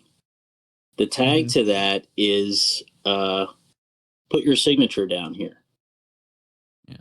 You see what I'm saying? They're creating the events. That's where I agree with Bray, and Bob probably agrees too, that the best asset to a firefighting system is someone to go around starting fires. Exactly. Oh yeah. They say, we need this. It's the classic sell me this pen. This is the product. Again, what we were talking about, the Israeli software that they're using that was in Gaza. They're creating, I think the name of the company is Paragon Solutions. Thanks to Jake GTV put something out there, how this software was basically, again, human-backed military doesn't end up with a 50% or 70% kill rate in a combat situation where 70% are women and children. That's over 50,000 women and children. Yeah. That's software doing that. That's a computer program. And now, again, thanks to that post, and I put it out there too, graphite, the Israeli spyware, is now in ICE hands.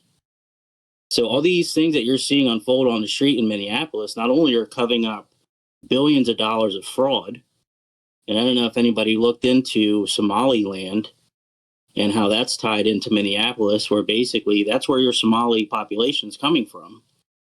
Somaliland, our government basically made a backdoor deal of, hey, we'll clear out Somaliland and give you Minnesota to put all these refugees, and Israel, you can now build a base there. Sorry, just need to interject, just so I understand. Are you saying Somaliland or trying to say Somalia? Somaliland is a new territory that Israel just recognized as a sovereignty. Okay. It was, Park. and a lot of those people were put in Minneapolis. That's where they're sending Palestinians too. Yeah, There exactly. you go. So just so I understand this correctly, Israel currently is annexed territory from the United States, and then is being called officially Somaliland. Well, Just no, so I understand. It's a backdoor deal where the president talks to Bibi and says, you have to clear out the spot that is currently Somaliland from those Somalians. We're going to send them to Minnesota. Right. And this is where you have to see the right and left are part of the same body. They put on this show for the audience, but basically Do we have a source for this that I could see? What's that? Do we have a source for this that I could see? Or Yeah, like just any, type in Somalia land on Google. You'll see it. No. Like I don't need know to how get you've it missed from like. I mean, well, I I mean, like you're the ones that are alleging this is true. So if you need, Well, no, it like, is. to You give can me look some, up. Oh, some source it of is that. true. Yeah, Oh, it it's is. true. No, great. So It's so prove it. Like show me something. And so Yeah. much I don't even need to send you a link, my boy. That's what I'm telling you. Just type Yeah, in you can just Google it. Somaliland. Really. Yeah, it'll be all Yeah, over. yeah, that does. Yeah, well, like if you can't prove the thing that you're, Then I can't prove it, then, bro. Just keep going. Well, no, Keep no. going. I can't prove it. You can prove that Israel basically just wanted Somaliland to be recognized as a sovereignty. That they declared that a sovereign land. They announced that. You could go. It's quoted from them.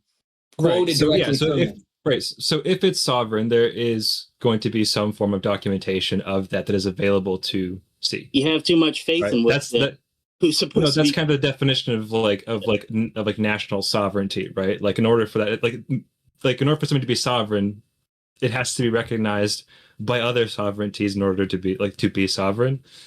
Otherwise, like that's Well, kind of the first step definition is of always sovereignty. someone has to declare that, and Israel has done that already. So That's I sent you the article. Unfortunately, we Sure. actually did a segment on this. It is in fact real. The legality of it, you know, some Well, I think countries there's say also a lot of yes, some countries obscurity say to no. it. Yeah, no, 100%. Again, legality here is kind of up in the air. I don't know about the backdoor deal. I haven't heard of that. I want to know from Mickey what would make it real? Like what do you have to see, or like does it have to come out of a specific person's mouth? Just curious. Well, what is the governing body of Somaliland? Is it a council? Is it a president? Is it a monarchistic? What is the structure of this state that it is sovereign and has self-determination? from what I understand. I need to know what those things are. Those are the things I need to know in order to believe that it's real, right? Like if you tell me that the United States is real because it's a democratic republic and has multiple forms of partitions of government, right? That like there's a judiciary, there's a Congress, all of those things that have structure, that have substance, and there are people that exist in those positions that do exist and have relationships with other people. That is all evidence to purport that nation exists and has self-governance. You're yapping. Sovereign. You're yapping. You're just yapping. Just keep going. He's asking a fair question. I'm asking you to prove. I don't. It's not real, bro. Somaliland's not real, bro. I actually, I don't know if it is real. Prove it. No, it is real. I'm being sarcastic, Dougie. I'm being sarcastic. Okay, I'm just letting him win. Okay. I just want to let him win. I thought you'd be against. well, Right. I have, Let him win. He got it. I'm letting him win. I have an answer to the question. They held elections in 2004. Yeah. The current Great. president is a name that I cannot pronounce at all, but I will send it to you. Okay. It is de facto. So again, the legality of it, it's not really for me to argue. That's the name of the president. Yeah. That's what I'm talking about, because the United States has sovereign First Nations land that it's on reserves, right? Like that it as a government recognizes within its borders. And if it doesn't recognize this as sovereign within its borders, then they're kind of just playing. They're kind of just dicking around. Like the United States doesn't recognize it, but other. Oh, they're not dicking around. They're building a big ass base over there. That's what it is. Yeah, they're just building a military base for Israel there. It's strategic. Yeah, it is 100%. But again, as far as the legality of it, not really too relevant to the situation at hand, to be quite honest. Doesn't matter if it's legal or not. Probably. I mean, kind of. It's getting funneled out of Minnesota. Minnesota is that even Minnesota anymore? I was watching some videos. It's just the Leering Center. Like, come on. So here's an add-on. The only country, by the way, that I can find who recognizes Somaliland is Israel. The legality of this. If they recognize it, I recognize myself as the Prince of Wales. Like they have to recognize that too for me to actually be able to use that. Now Yeah. add in the Like, there's a bit of that, right? Like, Yeah. now add in the dot of the billions of dollars missing in Minnesota. Yeah. There's the other factor. There's the other dot that people need I'm to. still waiting on my 2.3 trillion from again, the I Pentagon in don't- 2001. Where's that at? It's apparently There a was cruise fraud. business. I don't have any. I Mickey, don't have any there's a frame fraud reference for case that. in Minnesota where daycares had no children, but were Sure. funneling billions of dollars in tax money. Right. So again, That sounds like corruption. The context and is again, this: some they were land- sending money. They were smuggling money. They were sending money in suitcases back to Somali, Somali lands. Right. That's the connection that's Allegedly. going on. Well, I don't know. Allegedly, I didn't look into it, so I can't like fully Well, confirm if for it's you. alleged but until there's proof of it, right? Like, as far as I know, I mean, there like, is I just, like- proof. Yeah, no, there's proof of that. They posted documents of the financials that they were receiving over at certain Right. Somali-run institutions. They But were apparently, That's neither here nor allegedly, there. they were running straight suitcases full of sure. millions of dollars back to Somalia.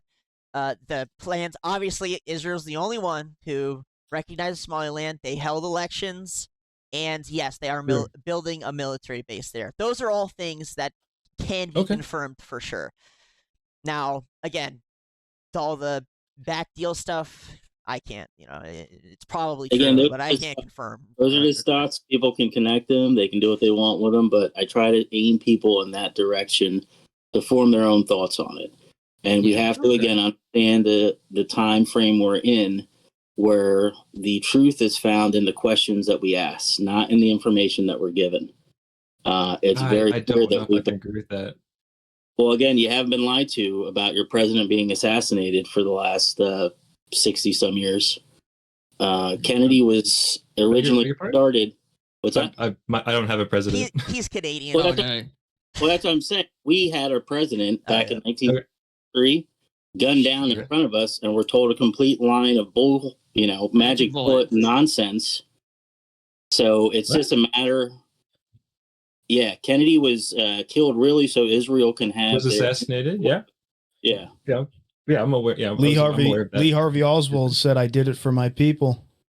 And you guys want to know something funny? If you go to our YouTube channel, we have the original video of the airing on the Geraldo Rivera show, where if you know what you're looking for and you didn't fall for the classic misdirection of look up, look up, look up, you can literally see the driver turn around and shoot Kennedy in the face. With a shellfish toxin gas-powered pistol. Not The that very first time it aired, that very first video, Geraldo Rivera back in the day, and again, it's the classic misdirection. Look up, look up, look up for over a Yeah. decade. Nobody's expecting the driver to turn around, even though everyone in the court case said his head blew backwards. Yes. It blew backwards. You don't get shot from behind and your head blow backwards. Physics were just tossed out the window for some magic bullet theory. And then, much like the identification or passport of one of the so-called terrorists that took down 9/11 building, the magic bullet ended up without a scratch on it in the driver's side door or wherever the heck they found it. Kennedy's brain disappeared because of the fish toxins that would have proven that Well, what's yeah, going they didn't allow for any forensics on it at all, because if they did, Much they would have like the shellfish Charlie toxin. Yeah. So that's what we're in with America. And that's our heavy distrust in what our history is, what our government tells us. And that's why the answers are in the questions that we ask. Because if somebody would have just swallowed Lee Harvey Oswald hook, line, and sinker, guess who still killed Kennedy to this day? Lee Harvey Oswald. Okay. Wait, who in here believes history? that it exists in general, or what? No, you know what I'm at. You know what I'm saying. You know what I'm saying. Like I said, man, the 10% that control 90% of the world's wealth, that's the most important thing they control, is the access to our. That's generous to the second top 9%. I've Well, always, we can look at It's the top 0.1, brother. You can look back as far as Wall Street, man. Listen to Gordon Gekko when he says it. The Sure. top 10% of the world owns 90% of its wealth and resources. That's a fact. Yeah. And to have I've that always 9% off your tail as the 10%, 13 families that are in control, You have to have them always fighting against each other. Yeah. That's where you're right, you're left, you're LGBTQ, you're racist, your religions, all forms of control. And again, when you've been in uniform and you understand psychological operations, and the government can do whatever they want. They're going to have to pay me for the rest of my life, but I had to go to combat to believe we assassinate people. Yeah. There's a true story. Yeah. It's been put out to everywhere that the government of the United States does not assassinate. Okay. I'm here to say we sure do. I don't think anyone There's believes that. I think everyone. I don't. At this Yeah, point, no, yeah, no, I would say yeah, everyone. I think 20 Yeah, years that's ago, been- people probably yeah, wouldn't have believed That's it. Maybe. been yeah. I think that's been pretty. That's baseline for So here in for America, us up here. We knew that. we have a healthy, well-deserved distrust of our government Yeah. Yes. coming from 100%. our government employee. So let's just jump back to the Palantir surveillance conversation. So before I play this video, I do want to say it was just announced, I think yesterday, that Palantir, which already has access to Medicaid information, healthcare information, will actually be allowed to use that data to figure out who is here illegally. Well, give them a lead as to who might be here illegally. So I can't remember who it was. I'm sorry. Somebody was talking about if Palantir is being used. It's definitely being used. They announced it back when AI was first announced. The FBI and say, we're like, yeah, we're going to use all of the agencies are going to use AI. Palantir was one of the first ones to get their contract signed, and then there was some follow up from all the other companies, but Palantir was first. And again, just yesterday, announced that they were going to use the information, healthcare information, against these people. And again, politically, I want them out. However, do I want a mass surveillance system to be used on everybody at one time as a potential form of detection? Absolutely fucking not. And it gives them that foot and door technique where they're like, oh, it's just the illegals, who cares, right? And the next administration, probably next year, it's something else, right? It's the protesters for the Epstein files or whatever comes next. It's always the foot and door. It's the simple stuff, the low-hanging fruit where they can introduce the program and all of us clap them on, yes, yes, yes, and we see escalation. But it's so bad at this point, watch this video we're about to play, that even the low-level officers know that they have access to this database. So we're going to play this.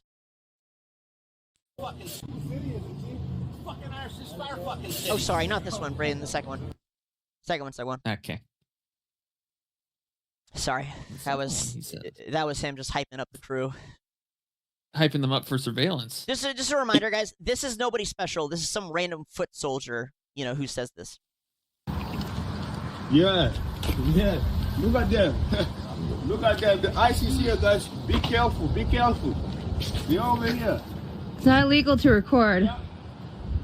Exactly. Yeah. That's what we're doing. Yeah. Why are you taking my information down? Because we have a nice little database. Oh, good. And now you're considered a domestic terrorist. So We're videotaping you? Are you crazy? Yeah, and I've seen a lot of these pop up. Where I agree with this, Doug. I'm gonna go on hellfire here. Go I for agree it. with all of this. I love all of this. The surveillance, everything. I love it. I want to radicalize people so much they're gonna be burning down the town hall within the next 2 weeks. That's what I want. I love this type of shit. I want more surveillance. I want everyone in their asshole getting surveilled 24/7. I love this shit. Hey, do you guys remember there was a movement? Maybe I think it was just before the BLM riots or after, where we had auditors, free speech, free protest, freedom of press auditors who would go out and they would kind of just be like, I'm filming out in front of a police station. This is public property. How far have we devolved that this is where, as Americans, I'm sorry, Mickey, but as Americans, we were out in force, like exhibiting our freedom to record in public, and this is where we're at, where these ICE agents are, hey, here's your license plate, now you're in a database, you're a domestic terrorist. And of course, maybe he's lying. I don't think he is. that this is where we're at, and I'm just like, there's just a few short fucking years that this is how far we've fallen. It's wild to me. But yes, sorry, Palantir. That's the This is database. awesome. This is awesome. I gotta say, there's something. I don't know if you guys are familiar with a fisherman recognizing another fisherman. Yeah. You ever heard that phrase? No. Yeah. Well, in Afghanistan, it was recognizing the difference between someone who was ex-Mujahideen, trained by our CIA, and would strangle you with their bare hands if you gave them the opportunity to, and some clowns in a hijab that set something up on a Tiber and wouldn't hit the side of a barn if you gave them all day to. There's a differences there, and again, when you've been around it, you can spot somebody who looks like an operative. Where, the guys that were wrestling around looking like clowns, Yeah. they're untrained. The dude that mentioned the database, that's an operative. Yeah. You can tell by the way he walks, you can tell by the way he carries his uniform, the mask, everything. Like I said, a fisherman can always spot another fisherman, just like on January 6th, where you can tell some of these guys aren't Bob from up the street. This dude is federally employed. Yeah. What? That's what we're seeing there. Telling you. 100%. And it scares me because I don't think people realize what they're ushering in. COVID, again, that certification of vaccination identification AI, which I believe COVID stands for, 19, was the beta test. And we're going to use the left to steal these people's rights. If you guys go back to my Instagram page, back when I was just a happy dad posting in 2020, I had my businesses, but I put a post out about what it feels like to be in combat. Yeah. And some people didn't understand. I said, yeah, you're having to give up your freedoms for your safety. That's a combat zone. Yeah. And I explained things back then. And again, Doug and I, some of the guys that were on earlier, were talking about this. Up until September of 2025, I was a businessman. But you can only sit back and have a knowledge of something for so long and call things how they're going to play out before you feel like you're doing a disservice sitting on the sidelines. For sure. Guess who got the COVID trophy jabbed in their office? Yes. Our Lord Our greatest accomplishment in Hebrew. Yeah, no, that again, seeing that stuff on billboards, there was just something about that did not feel natural back then. Didn't feel normal. Never saw it in my lifetime. And then they brought up the Spanish flu and how it's happened then. And then when you look back then, it's like, well, I don't like what I found in history back then. Yeah. If you dig deep enough, I don't like how that all came around about an election year and things like that. What about the Spanish flu? Like what about? Just what about it didn't you like? Just similarities, how certain things were happening in the environment with frequencies and things like that were changing, and our world was kind of evolving. I don't know if a lot of people realize when you're exposed to weaponized 5-6G, losing your sense of taste and smell is definitely one of those effects you go through. Yeah. Really? To weaponize 5-6. Okay. Yeah. We're already, and again, people have to understand that when you see something in the public, our military's had it for quite some time already. Yeah. You're being allowed to see it at this point. It's not accidental. It didn't slip through the cracks. It's our government's been doing it. The same thing when they mentioned cloning, you should probably understand that's been around for a lot longer than it showed up in the movies and things like that. And again, I'm just here to connect dots for people. They have to draw their own conclusions. They have to have their own walk through this world.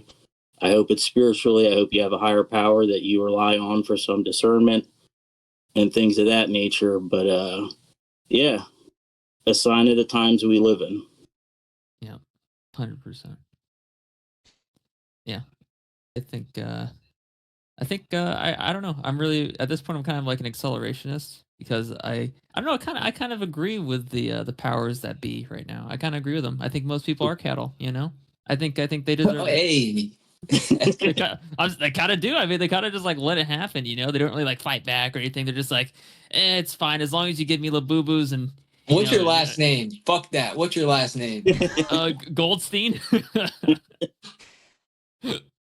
One of the things I found interesting was we saw, besides the obvious that the AI has probably been in use for quite a while, is when it first got pushed into the public, the announcement that the, domestic agencies here in America were going to use them, it was right away.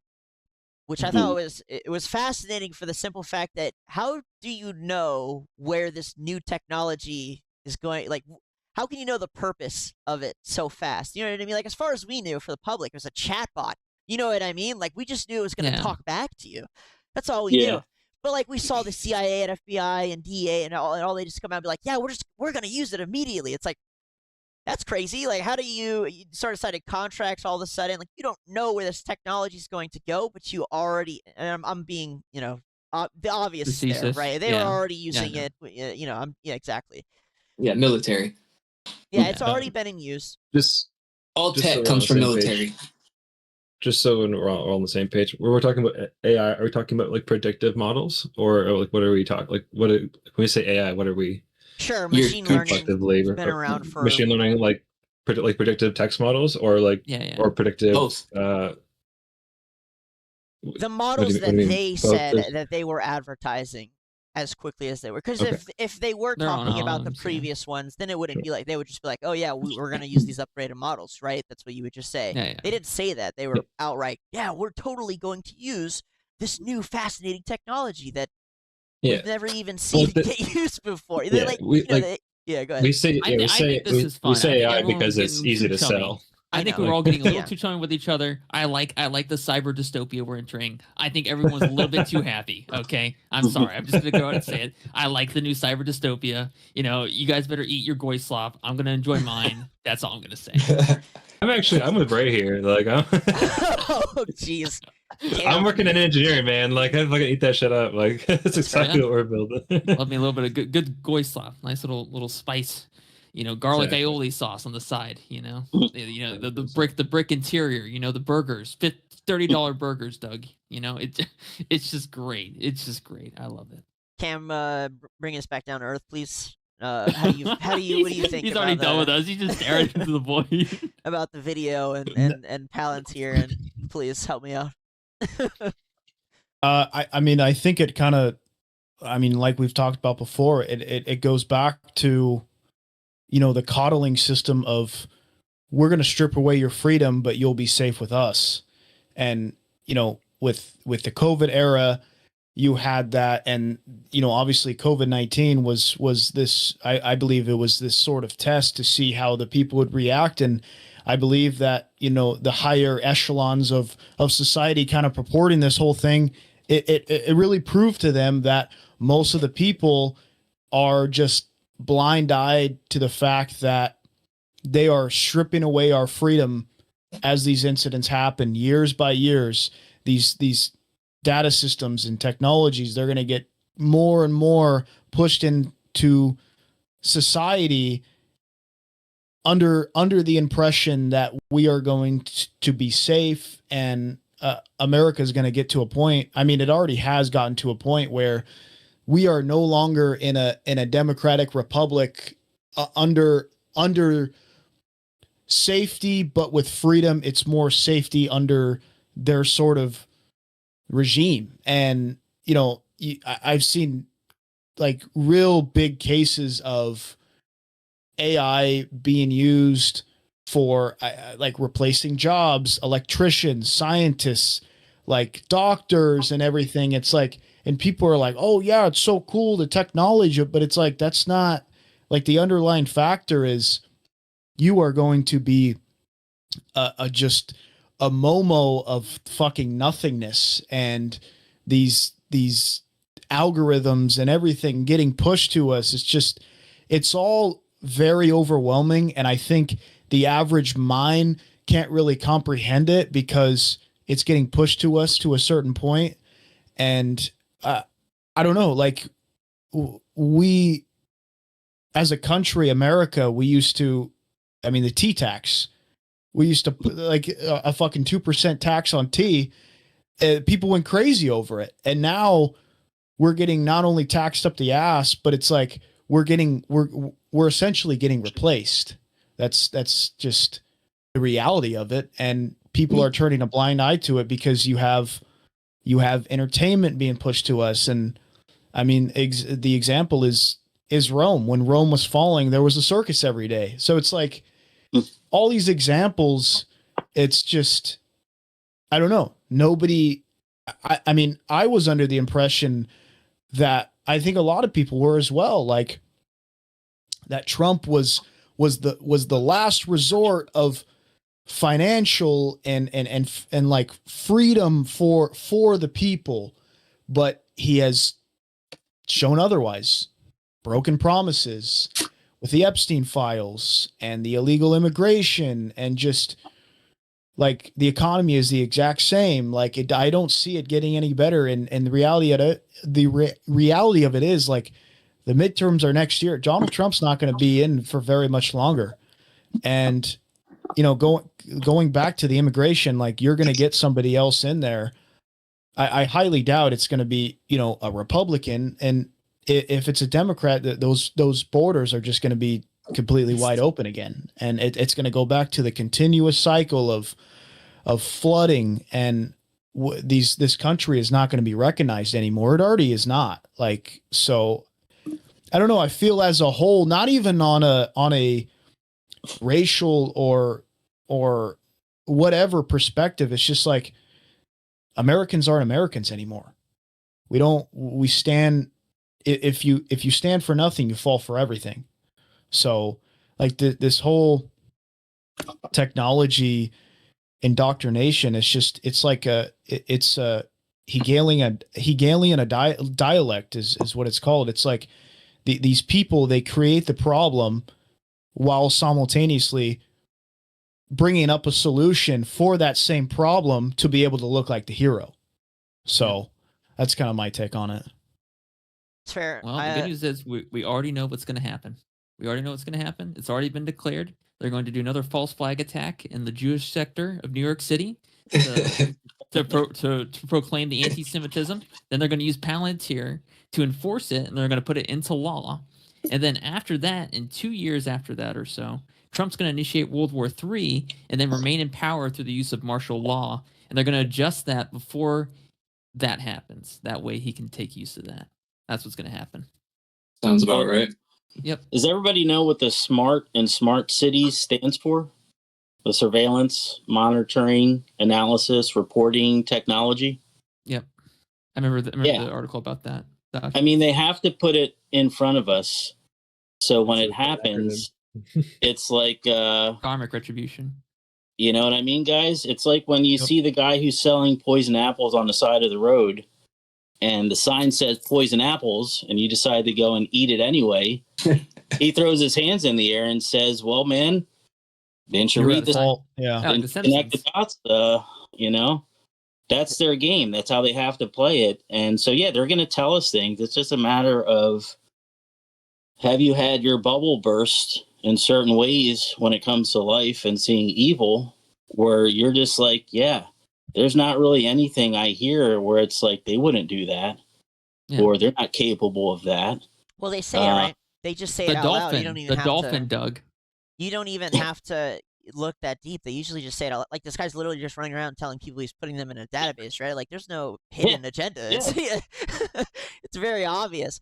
But I just want to follow up on Cam. Like, besides the Epstein files, two of the biggest disappointments for me coming from Trump is freedom of speech. You know, he was touting it a bunch towards the end there, and we're watching that kind of get stamped into the ground with laws that he's signing in place.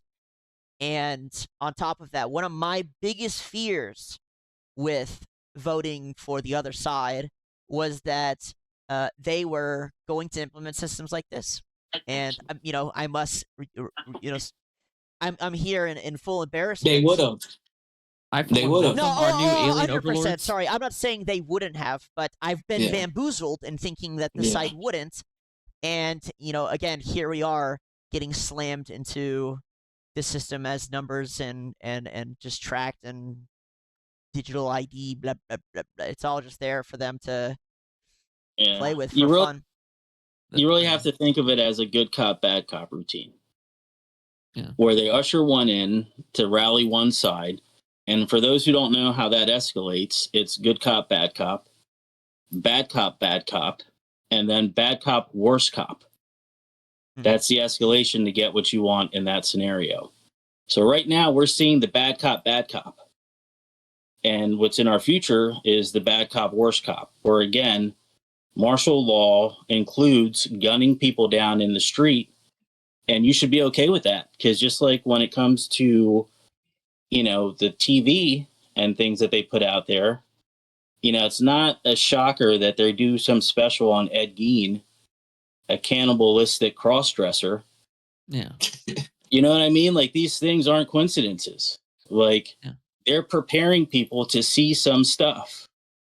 Having people get gunned down in the street is mental preparation. So when, again, martial law comes in and Bob, your neighbor, tries to go to church and Bob, he ends again, up dude, dead. what are you doing, buddy? I don't know.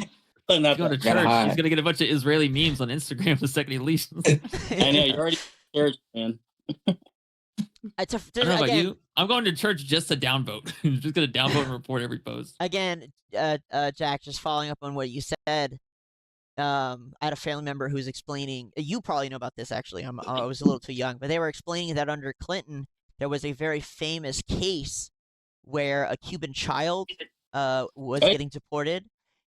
I forget the name of it, but they were telling me about it, and I thought it was not funny in the, you know, laughing about the situation, but funny in the ironic sense that there were massive protests about this child getting deported back to Cuba, and just, like 20 some odd years later, here's this guy getting gunned down in the street, and, you know, tens of thousands of illegals are getting deported, and none of us blink an eye. But, you know, just tying that into we're watching somebody get gunned down, right, live on camera here by federal agents, you know, and a large portion of us are just shrugging our shoulders like, well, you know, he shouldn't have been there, shouldn't have had the gun on him, you know, he's an agent, it's all a setup. You know, what does it look like 10 more years from now, even less? Like, what does that escalation look like? Maybe you're right. Maybe it does look like just people getting gunned down in the streets and us just being like, well, fuck it. Like, you know, maybe they deserve it. Well, I want to say that was Elian Gonzalez, or was the kid's name? Yes. And if you look at some of those images, they had full-on assault rifles, full battle rattle gear, yanking that kid out of a closet, how that escalated to. And yeah, that was it was a situation where sides were flipped. You know, one side saying at that point that they went too far, and the other side saying, you know, it had to be done. And again, the side that's saying it had to be done was also the side saying that Mr. Clinton did not engage in sexual whatever with that, you know. Monica Belushi. I would have been disappointed if he wouldn't, you know? Yeah. But it just goes ignoring to show the fact that like every president before him had also had mistresses. Yeah. And like that was one of the first times it actually became like a scandal. Yeah. Really. I mean, after she gained weight, I totally get it. You know, I totally get it. You got to get something under the Oval Office to be in the Oval Office. You know what I mean?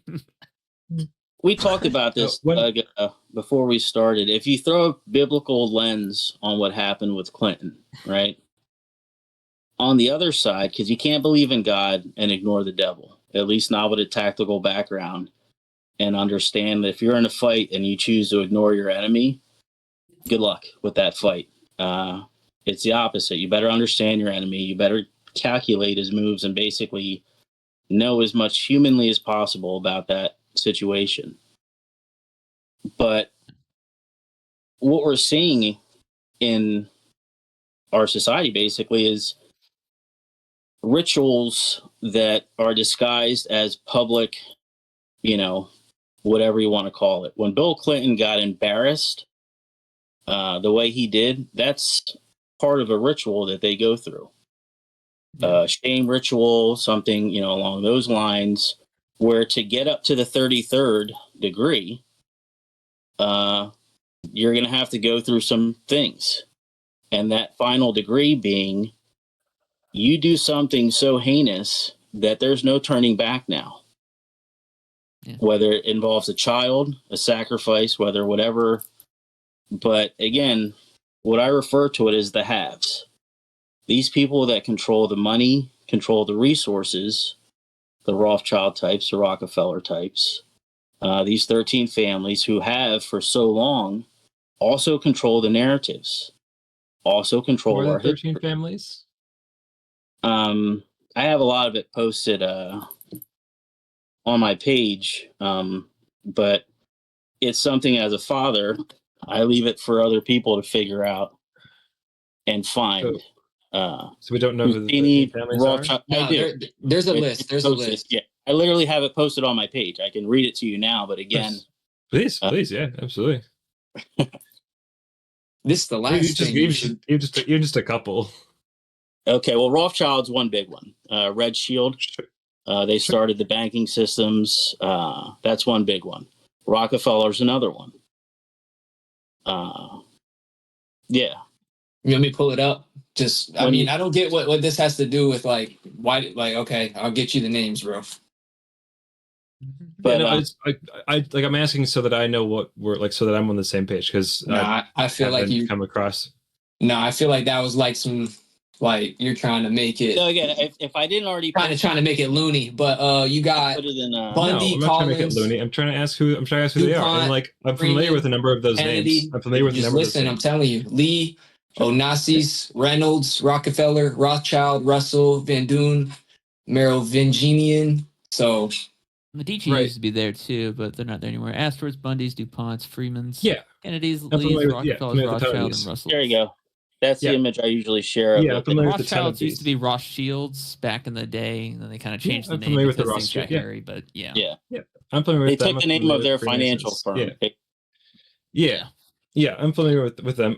One thing I'm a little confused by, just in terms of like just you're saying that like they're currently in power, like there's still like there's the remnants of like their influence, but the proportion of wealth that I'm seeing here is nothing close to what like someone like Elon Musk currently has. What about BlackRock? no, they're about the same level as Elon Musk. Oh, they're above Elon. Elon Musk was just about putting out like $1 trillion, which is 1/100th of the current existing wealth on the planet, right? So like, You think they got the financials of the Rothschilds? No, I mean the thing is, it's like we're thinking about things in terms of money, but these people have like levels of control that go beyond things that can be defined by money. Those people you're naming have strings attached to them. Talking about Elon Musk, all that military tech that's been handed to him. He's not some innovator like you think. I never said he was that, and I don't think he is. I'm telling he's the son of the Blood Diamond guy. He's a puppet. Like there's strings attached to these. Okay. Just let you know. Yeah. I mean, we don't disagree on that. Like we agree on that. Absolutely. I'm just like I'm like you. You've mentioned 13 families a couple times. I just want to get on the same page with it. Yes, sir. All I was trying to do. Yes, sir. I just thought you were. I'm not trying to be hostile. Okay. No, I just thought you were trolling because that was like a crate. Like, what does their last names have to do with anything? No, and again, I'm a more. I still haven't gotten any names for the Somaliland. So like I'm still trying to. That's fake, bro. That's not happening. But no, here's it's the a thing. Contested territory, so it's. Mickey, I see where you're coming from, but there's going to be certain things I do. With this digital age, I don't wear my hat down so people can't see my eyes as a fashion statement. Okay. I don't do facial recognition. I don't have something AI in my house that I can ask to play music and do stuff like that. And I try not to say things to where they can go back and be like, that's him. He said that. Especially when I put it on my page. Just check the page out. You'll see everything's explained there. And there's some level of deniability of, that post ended up on my page, but it didn't come out of my mouth. You don't have me, dead to rights. So it wasn't that I didn't want to voice something that I could have.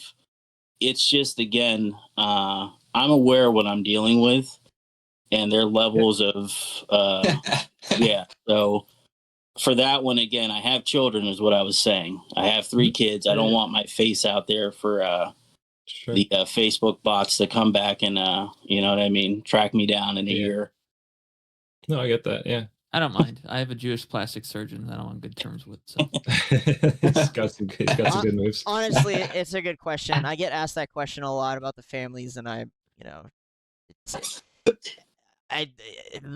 not committing them to memory. So, and Mickey's also kind of new to the sphere of I don't know what you call this. The New age hierarchy. schizophrenia. I don't know what to the call it. schizos, as Ray calls it, the schizosphere. He's not an agent here to try and cast doubts. Yeah, Questions are always welcome. Yeah, I don't.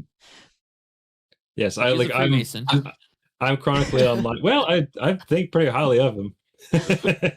I went to Portugal and it was a fucking great time, man. They're all over the place there. Guy, like, is God watching this shit?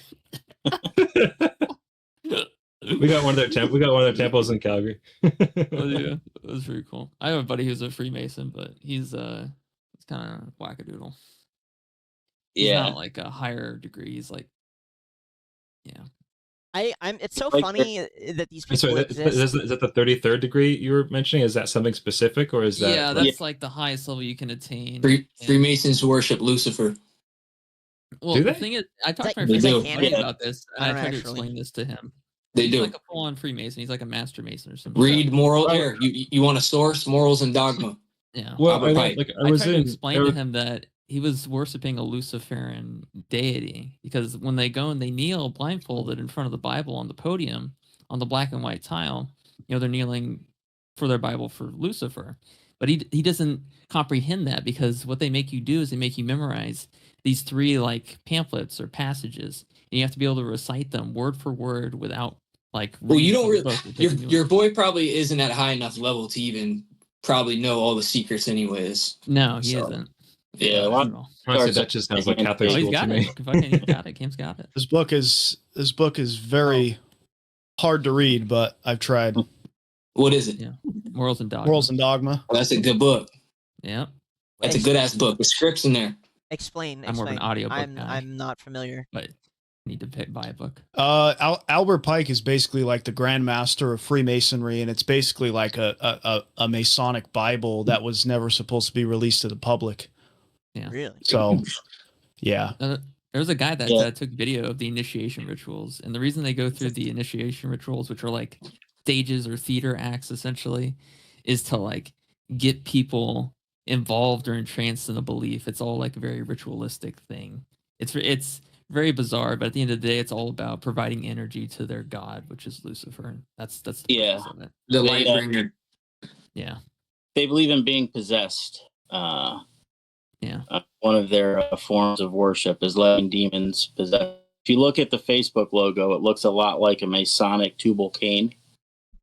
I don't know if you ever noticed that. The Gmail logo looks just like the Masonic Royal Rich apron. Yep. The Apple Store logo is basically a Freemason logo. Yep. Google Chrome is Divine King Sign 666. 66, yep. Wow. Google Play is Seal of the Satan. Yep. And Google GPS is the Eye of the Providence. So you can take all that and think that it's just a coincidence that all that landed the way it did. Yeah. Or again, you can start connecting dots and reading between the lines and understand the questions are where the answers are, because all the answers are being hidden from us currently. So it's in your questions that you're going to find your factual information or run into some opposition. I do part of my posting included a self-defense Sundays. Hmm. And again, going back to what started this in September on the 10th, I've always felt like God has given me a life where I'm all right in dark alleys. I'm okay. Fear is just misguided adrenaline. Yeah. Basically, it's what you tell yourself between your ears is the difference whether you're afraid or you're prepared for whatever's coming in that dark alley.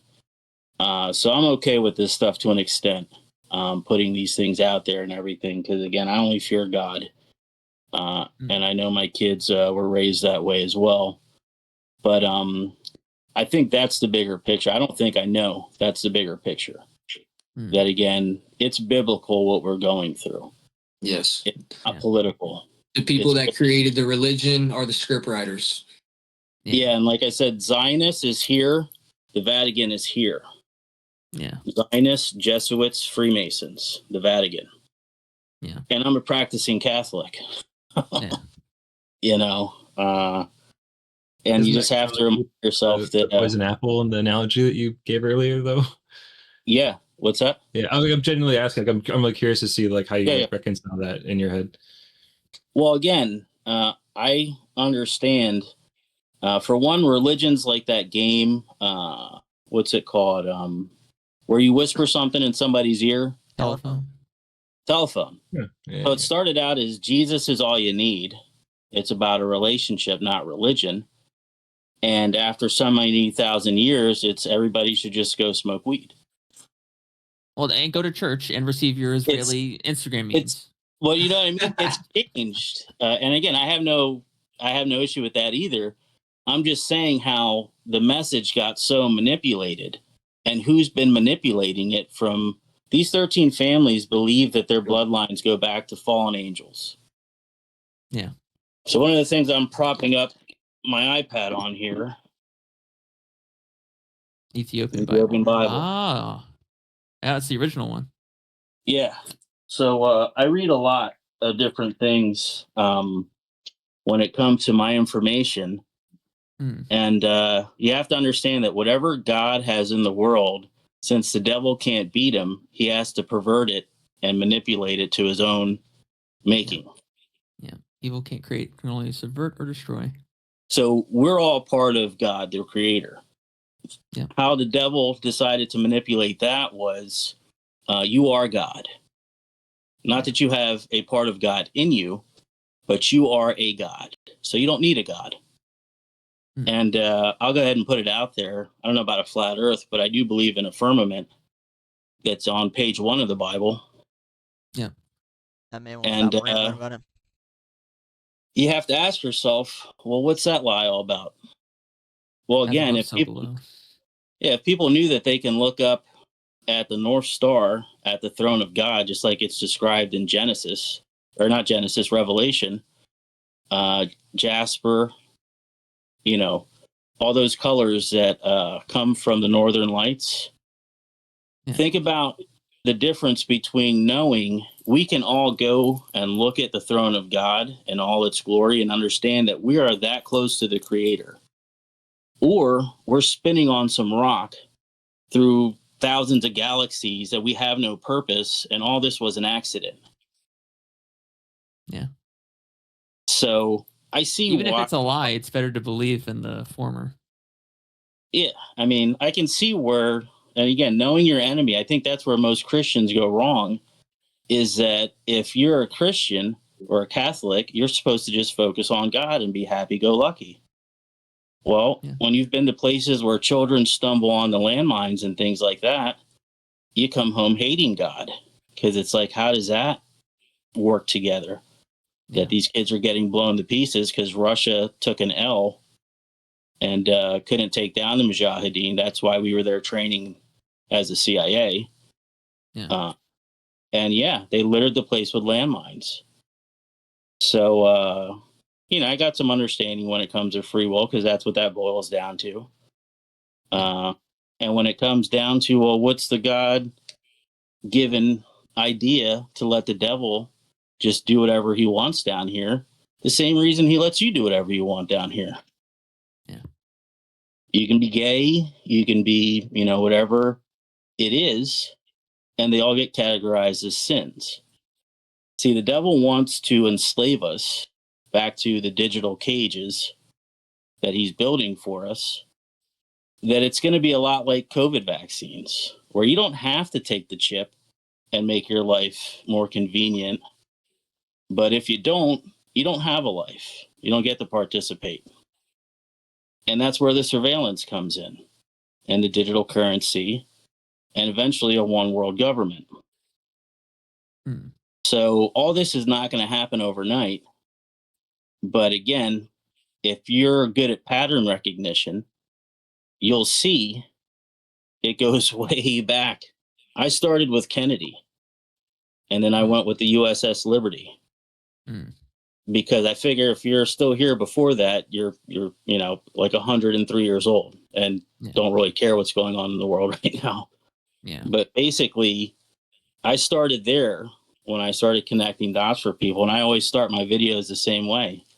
The narrator, and again, is I'm just here telling the story and connecting dots for those who want to see it and hear it. Yeah. If not, God bless and Godspeed. But I do think I stand on the truth with a lot of the things that are on my page. Actually, I know it. They've only taken one thing down, maybe two things down. And the last one. What did they take down, actually? Just the topic. It was to a go solid, factual, and I'll share with you guys where you can still find it on somebody else's page. But when it went up on mine, I swear I put it up at about 3:30. It was gone by 9 o'clock in the morning.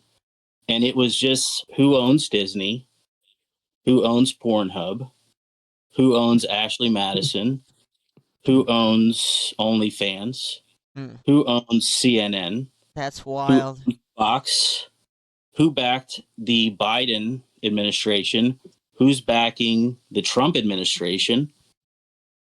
Yeah. And you can be called certain names, but I think the truth can't be racist, can't be anti-Semitic. We have to figure out a better, parameter for that term, because it can't just be anything that you say, whether it's true or false. Because again, we're in dangerous territory of losing our freedom of speech, and anti-Semitism being a 5 to 8 year prison term, categorized under hate speech and a felony. Yeah, you're hitting words that I'm